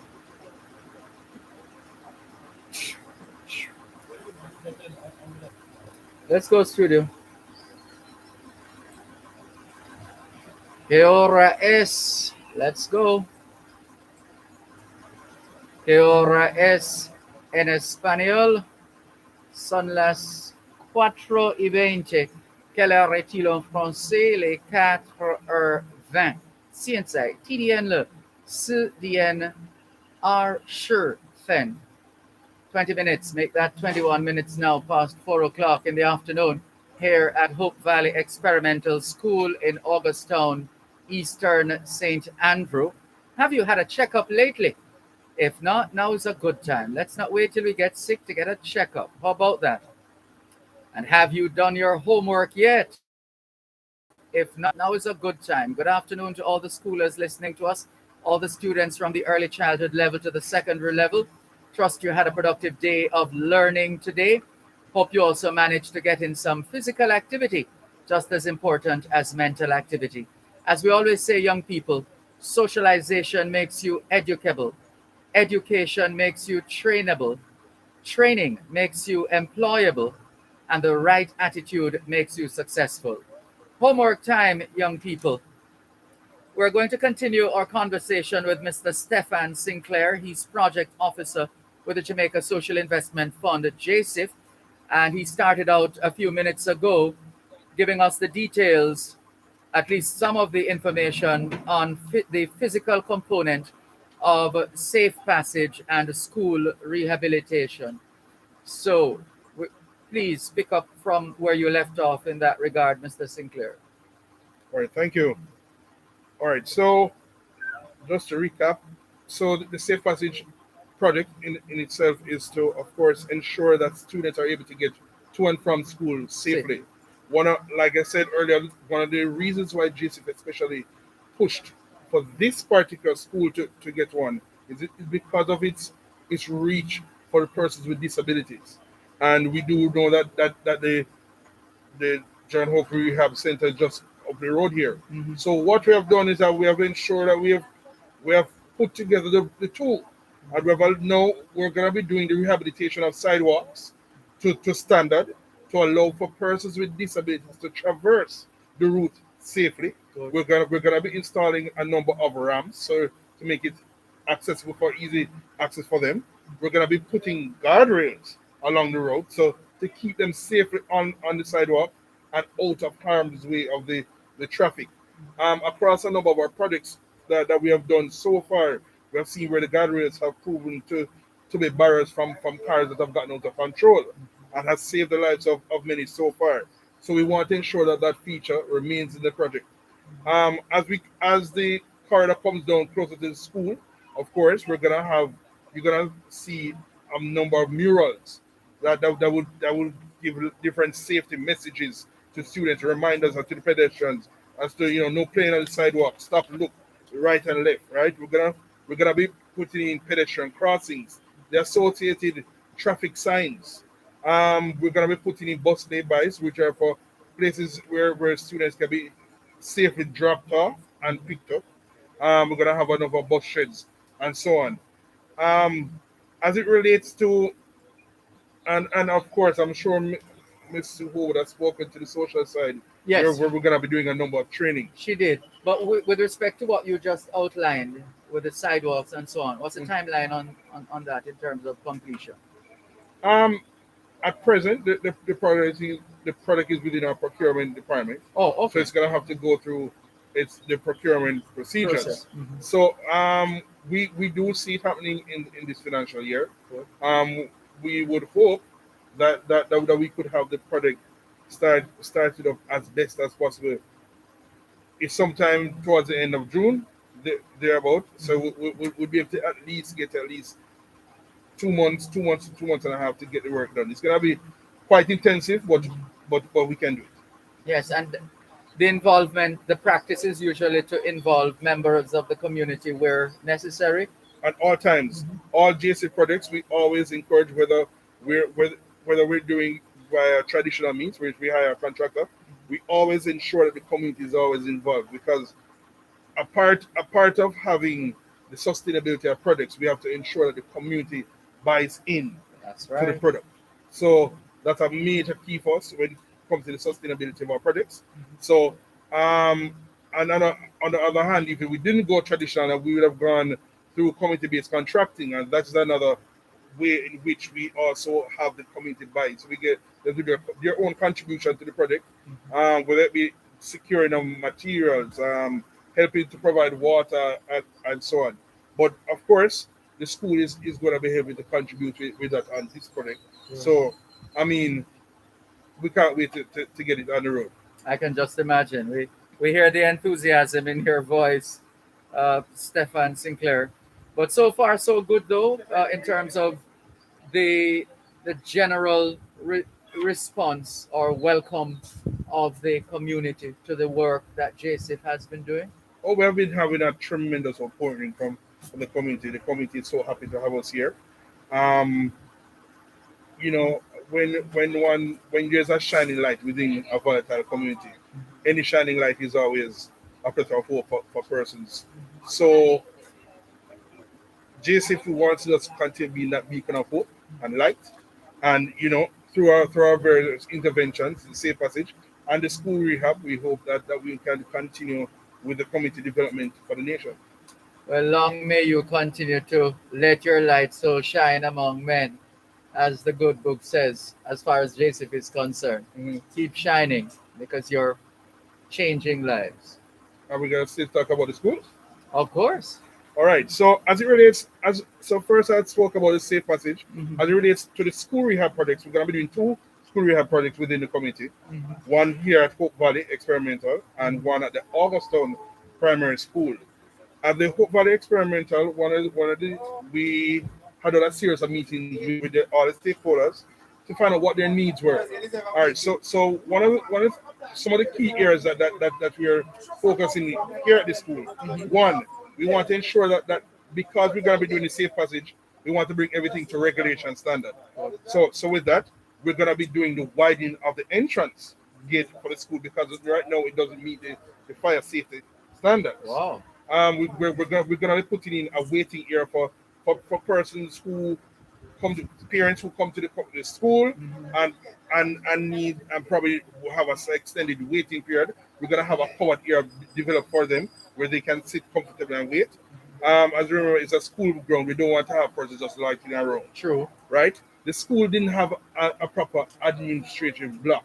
Really? So with that, our staff room.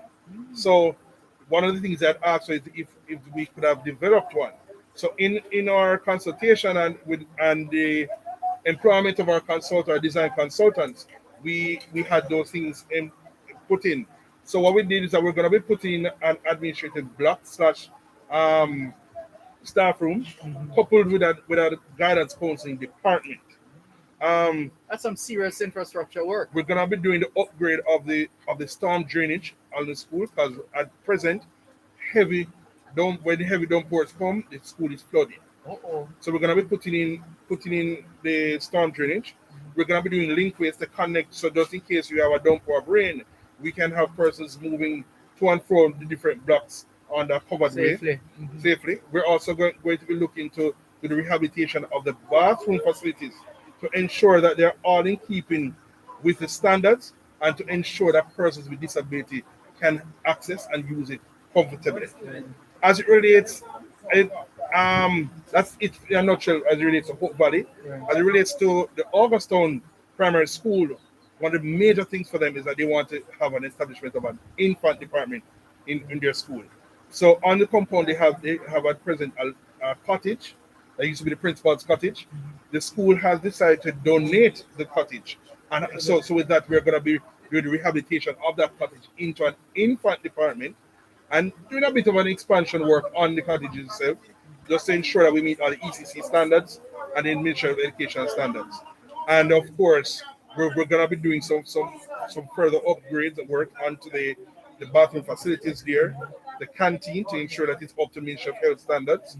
And of course, one of the major things is we're going to ensure we help to improve the water supply in yeah, consistency of supply. That's a problem, eh? That's right. Mm-hmm. So we at JC we feel very satisfied that the products that we have designed to introduce to the community and the school, we feel safe that it's one that's been holistic and everybody will benefit. And excellent. Sustainability is the key. Absolutely, because you don't want to put in the work today and then tomorrow buildings are defaced or otherwise damaged, etc. It should last. Whatever work is done should last, and with the buy-in, which is so important, Very it should important. continue. It will. Yeah, definitely. Well, we look forward. I hope we get the opportunity or some reminder sometime down the road when the work is done to say, hey, have you seen the new development? We'd love to come back and see some of the work that you would have done by that time. Well, definitely just keep in touch by looking with our communication department. They always do publications on the works that we have done, and also our JC website always speaks about the myriad of projects that we're doing. And you have your, a newsletter? as well, which I got a copy of. Right. Quite useful. JSIF Community Link. That's correct. Excellent. Thank you very much, Mr. Sinclair. Thank you You so much have for having me. piqued our interest, and all of a sudden we feel as if we're a part of the development. Thank you so much. Well done. It was my pleasure. Same here. Thank Take you. care. Mr. Stefan Sinclair, Project Officer with the Jamaica Social Investment Fund, JSIF, giving us the details. We could almost see it, the way he described the physical component of the safe passage and the school rehab. Well done, Stefan Sinclair. All the best to you and the team. And we are yet to link with Mala Nesbeth, SSP Mala Nesbeth, of the Joint Force Commander for the Zone of Special Operations here in Augustown.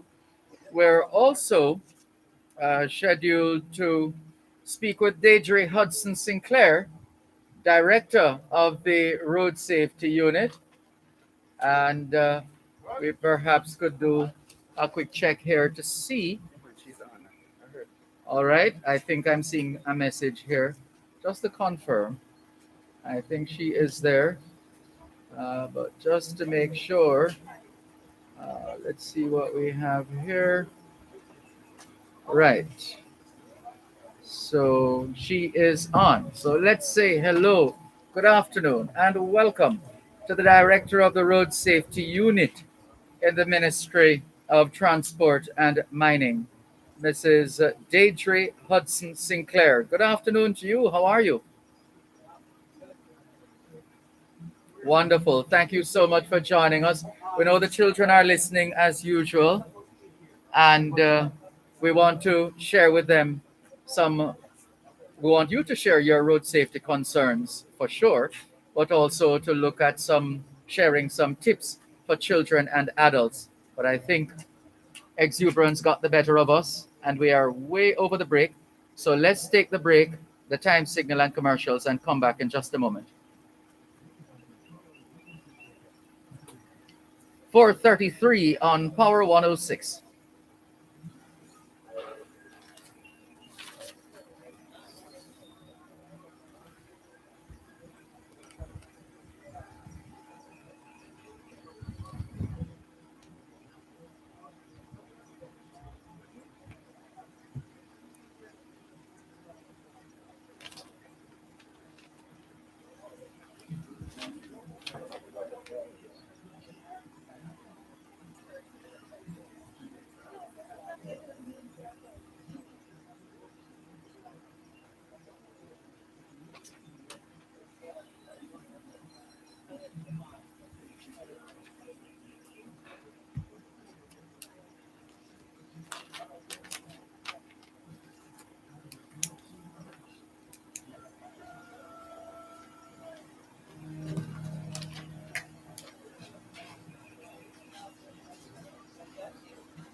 Let's go, studio. ¿Qué hora es en español? Son las 5 menos 24. Quelle heure est-il en français? Les 5 heures moins 24. 现在几点了？5点24分. 24 minutes to 5 o'clock in the afternoon here at Hope Valley Experimental School in Augustown, Eastern St. Andrew. My name is Dervan Malcolm, and we're happy to be a part of this very special Child Month road safety broadcast, supported in a big way by the Jamaica Social Investment Fund, JSIF. Online, we have the director of the Road Safety Unit, Mrs. Deidre Hudson Sinclair, who is about to share with us, first of all, particular concerns, which no doubt we all share based on what's been happening on our road. Deidre?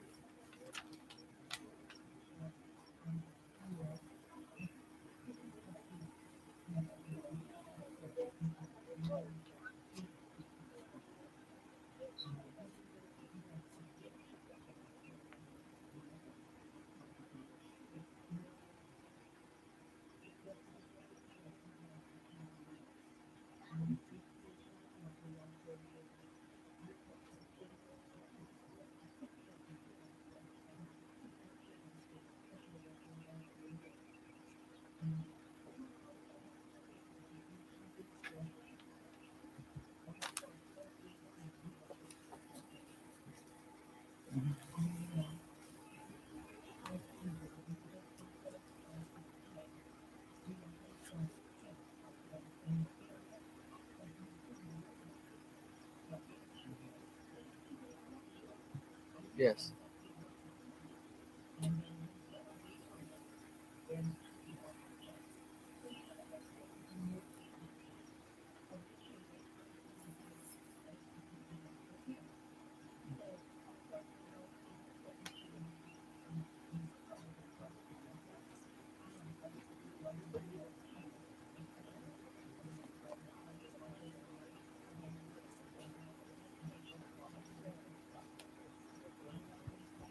Yes, we were in fact watching the students earlier on, different groups of students being taken through the routine of how to cross the road and raising their hands.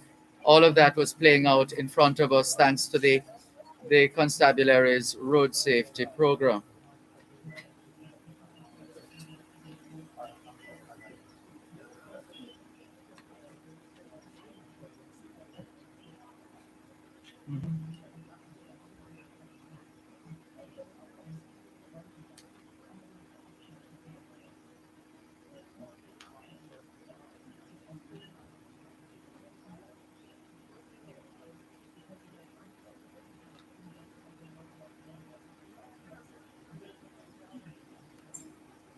In fact, I don't remember who it was, but a reverend gentleman told me that years ago he was walking on the boulevard with his schoolmate and having a conversation with his schoolmate, and only to notice for a moment that he wasn't hearing a response coming from his schoolmate who was supposedly walking with him.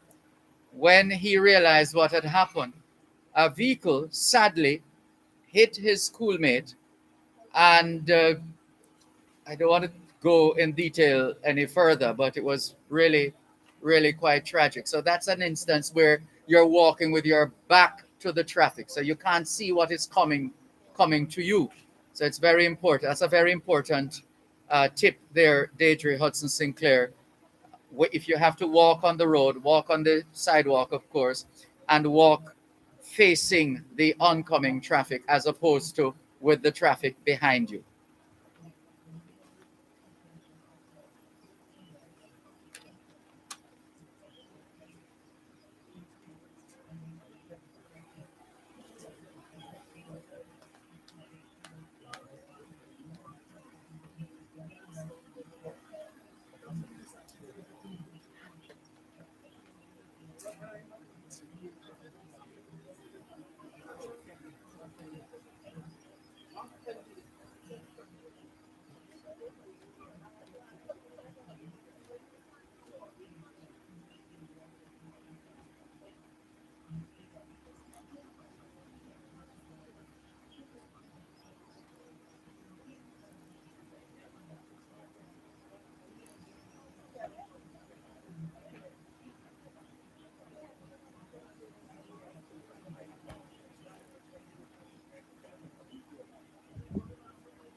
remember to ask a JC question also here. We have another basket.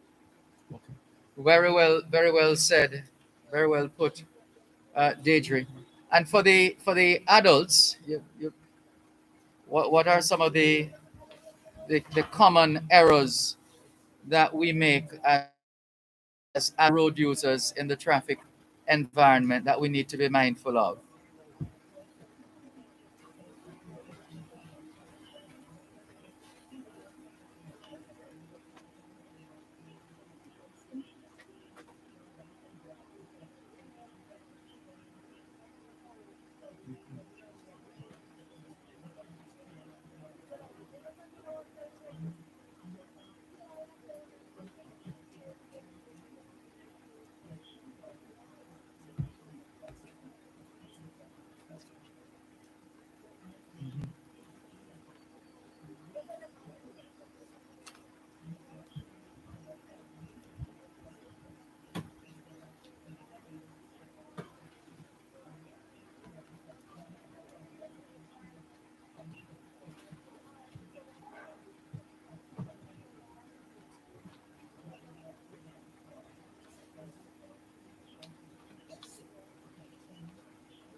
Yeah. Absolutely, absolutely. And finally, for those who would like to uh, include participation, for example, of the road safety unit in a community fair, maybe here in Augustown or wherever else, what's the best approach for them to take in order to put on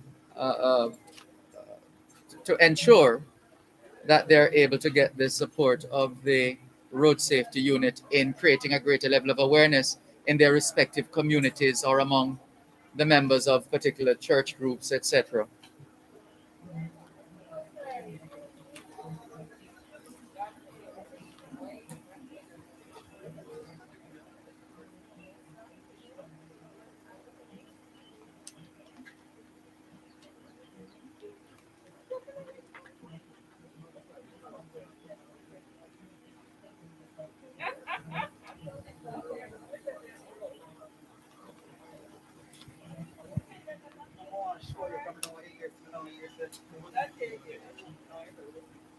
Very good.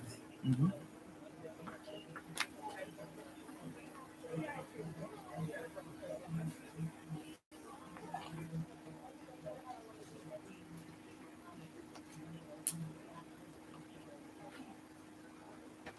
Well done, as usual, to you and the team at the Road Safety Unit. Deidre Hudson Sinclair, thank you for being a part of this very special edition of Both Sides of the Story. All the best.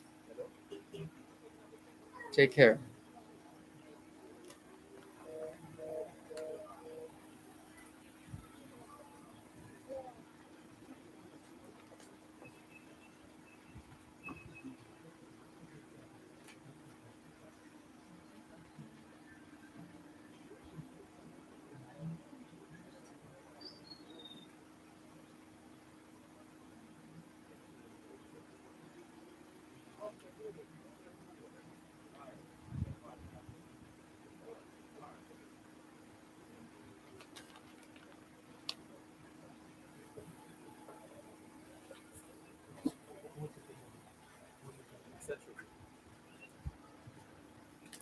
So we're gonna take Mr. Truth next, alright? Hmm?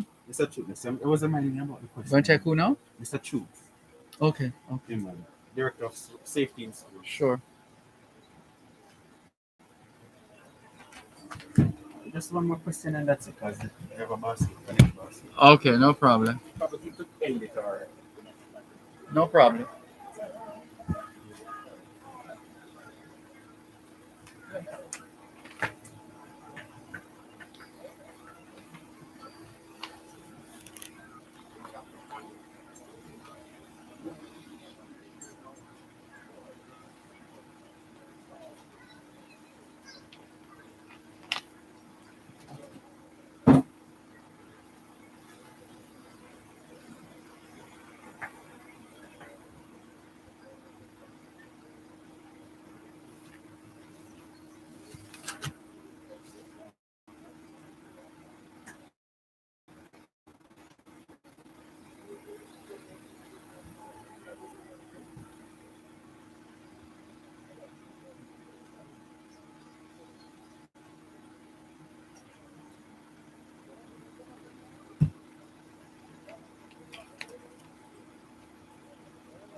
You know, I'm over sitting here and looking. I'm saying, who's that fellow again? Who's that Good again? afternoon. Malik, how you doing? I'm all right. How are you? I'm good, sir. Good to Nice see seeing you. you again, this man. Good. All right. We also have Marlon Nesbeth online. Okay. Yeah. Let me just make sure we are There's one on. person I can't get through, so Mm. try the one last time and give All right. Let's go, studio. 11 minutes to 5 o'clock in the afternoon here at Hope Valley Experimental School in Augustown, Eastern St. Andrew, Jamaica. Wherever in the world you are listening, thank you for the feedback. There are a lot of messages coming up the screen, running up and down the screen that we haven't been able to read and we perhaps won't be able to read, apart from Ashani Francis, who won a prize earlier on. Barbara Hart has some comments as well about having some kind of car crusher in Jamaica to deal with vehicles that have been abandoned at police stations and elsewhere for some time. But keep those comments coming in. They will be on our Facebook page long after the program would have ended, so we can always get back to some of those discussions. But in the interest of time, let's say hello and welcome to Richard Troop, Director of Safety in Schools in the Ministry of Education and Youth. And speaking of safety, we also have online SSP Marlon Nesbeth of the Joint Force. He's Joint Force Commander of the Zone of Special Operations in Augustown. But first, let's hear from Richard Troop on location with us. Good afternoon. How are you? I'm good, Sir Malcolm. How are you doing? I am fine, thanks. Thank you so much for joining us. Good to see you on location. Good to have you here at Hope Valley Experimental. Thank you, sir. When you, knowing what this event was all about and has been about, how do you feel now at the end of the day, pretty much, program of activities drawing to a close from what you have heard, experienced, and seen? Mission accomplished? Mission accomplished.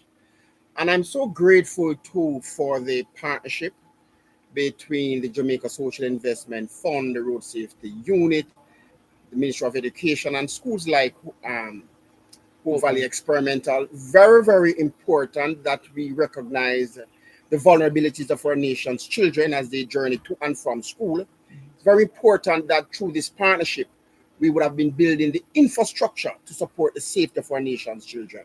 The guardrails, the signage, the pedestrian crossing, those things are very important. But for me, what takes it home for me, my brother, is the fact that the partnership recognized the importance of establishing road safety clubs in schools. Because in addition to the infrastructure, students need to understand that they too have a responsibility how they utilize the road as they journey to and from learnings and things that they should use as a guide as they journey from school. It's a partnership with our school, and we encourage private sector to join in this effort because every mickle make a muckle, don't it? That's right. And so the partnership is leading by example, but we're also saying we welcome other potential partners as we work together to ensure that our nation's children, as they journey to and from school, they are safe. Safe within school, but also safe as they journey to and from school. That's right. And among those making sure that the children are safe moving to and from school is SSP Marlon Nesbeth, Joint Force Commander for the Zone of Special Operations here in Augustown, Eastern St. Andrew.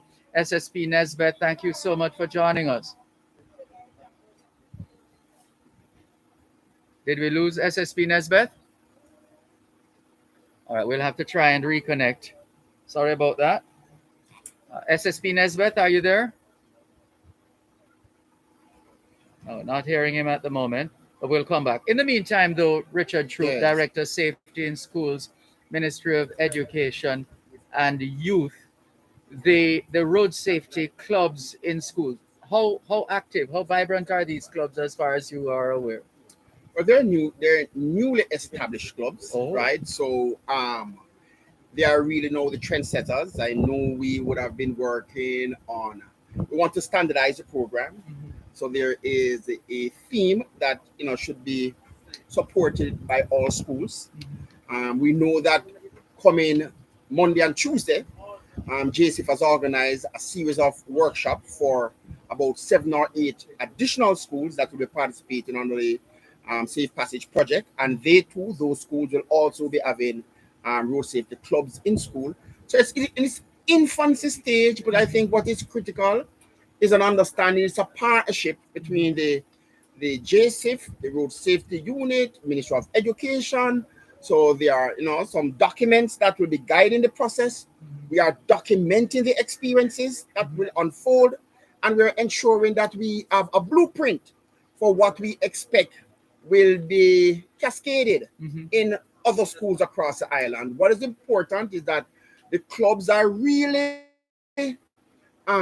reflecting the input of our students.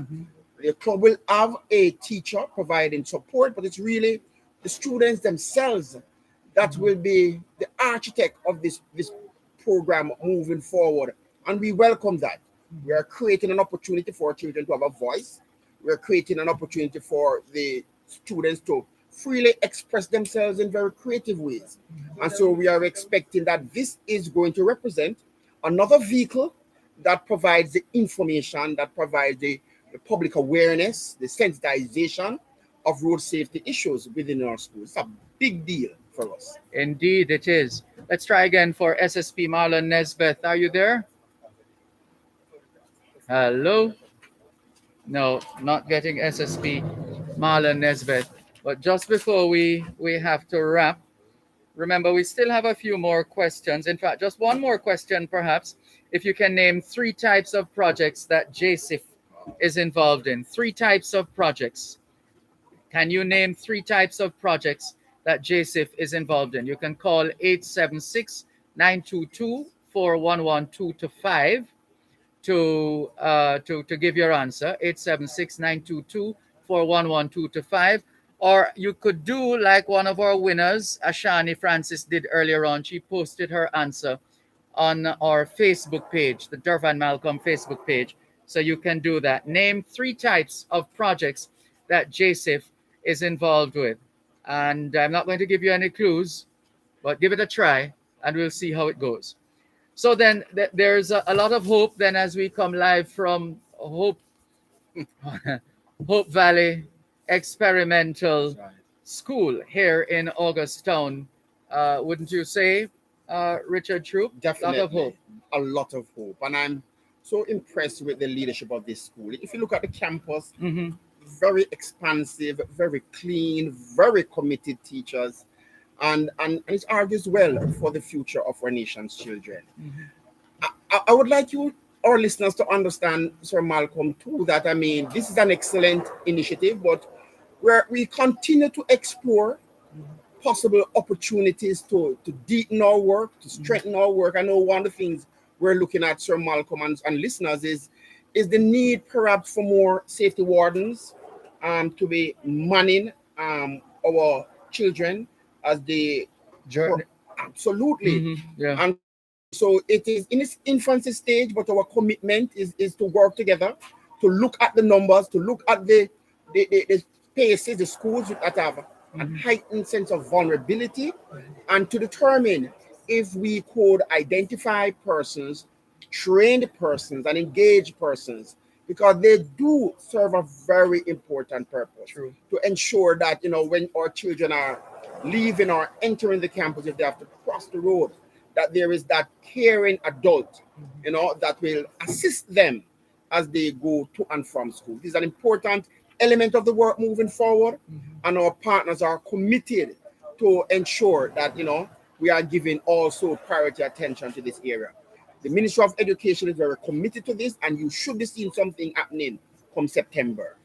Yes. Indeed. Well, I'm sitting here every time mention is made of the wardens. I remember being at Coburn Gardens All-Age School as a student.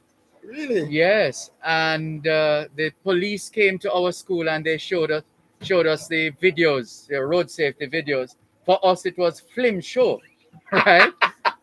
And so the policeman at the time asked the question, "What is written on the sign that is held up by the warden?" And I was so anxious to give the answer. I got up and I said, "Stop," and I stopped there.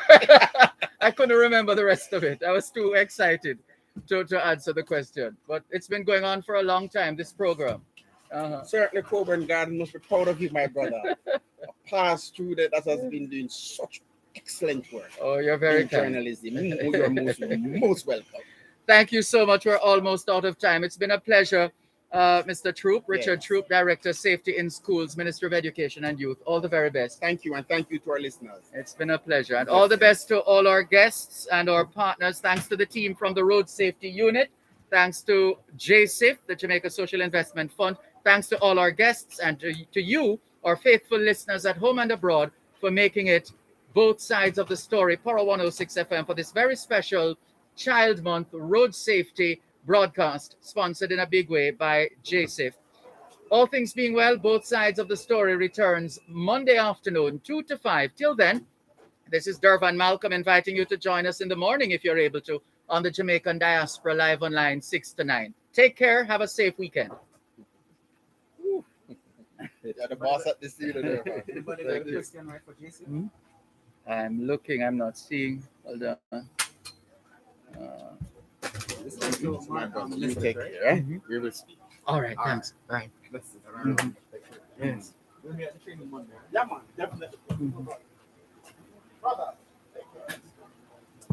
all right.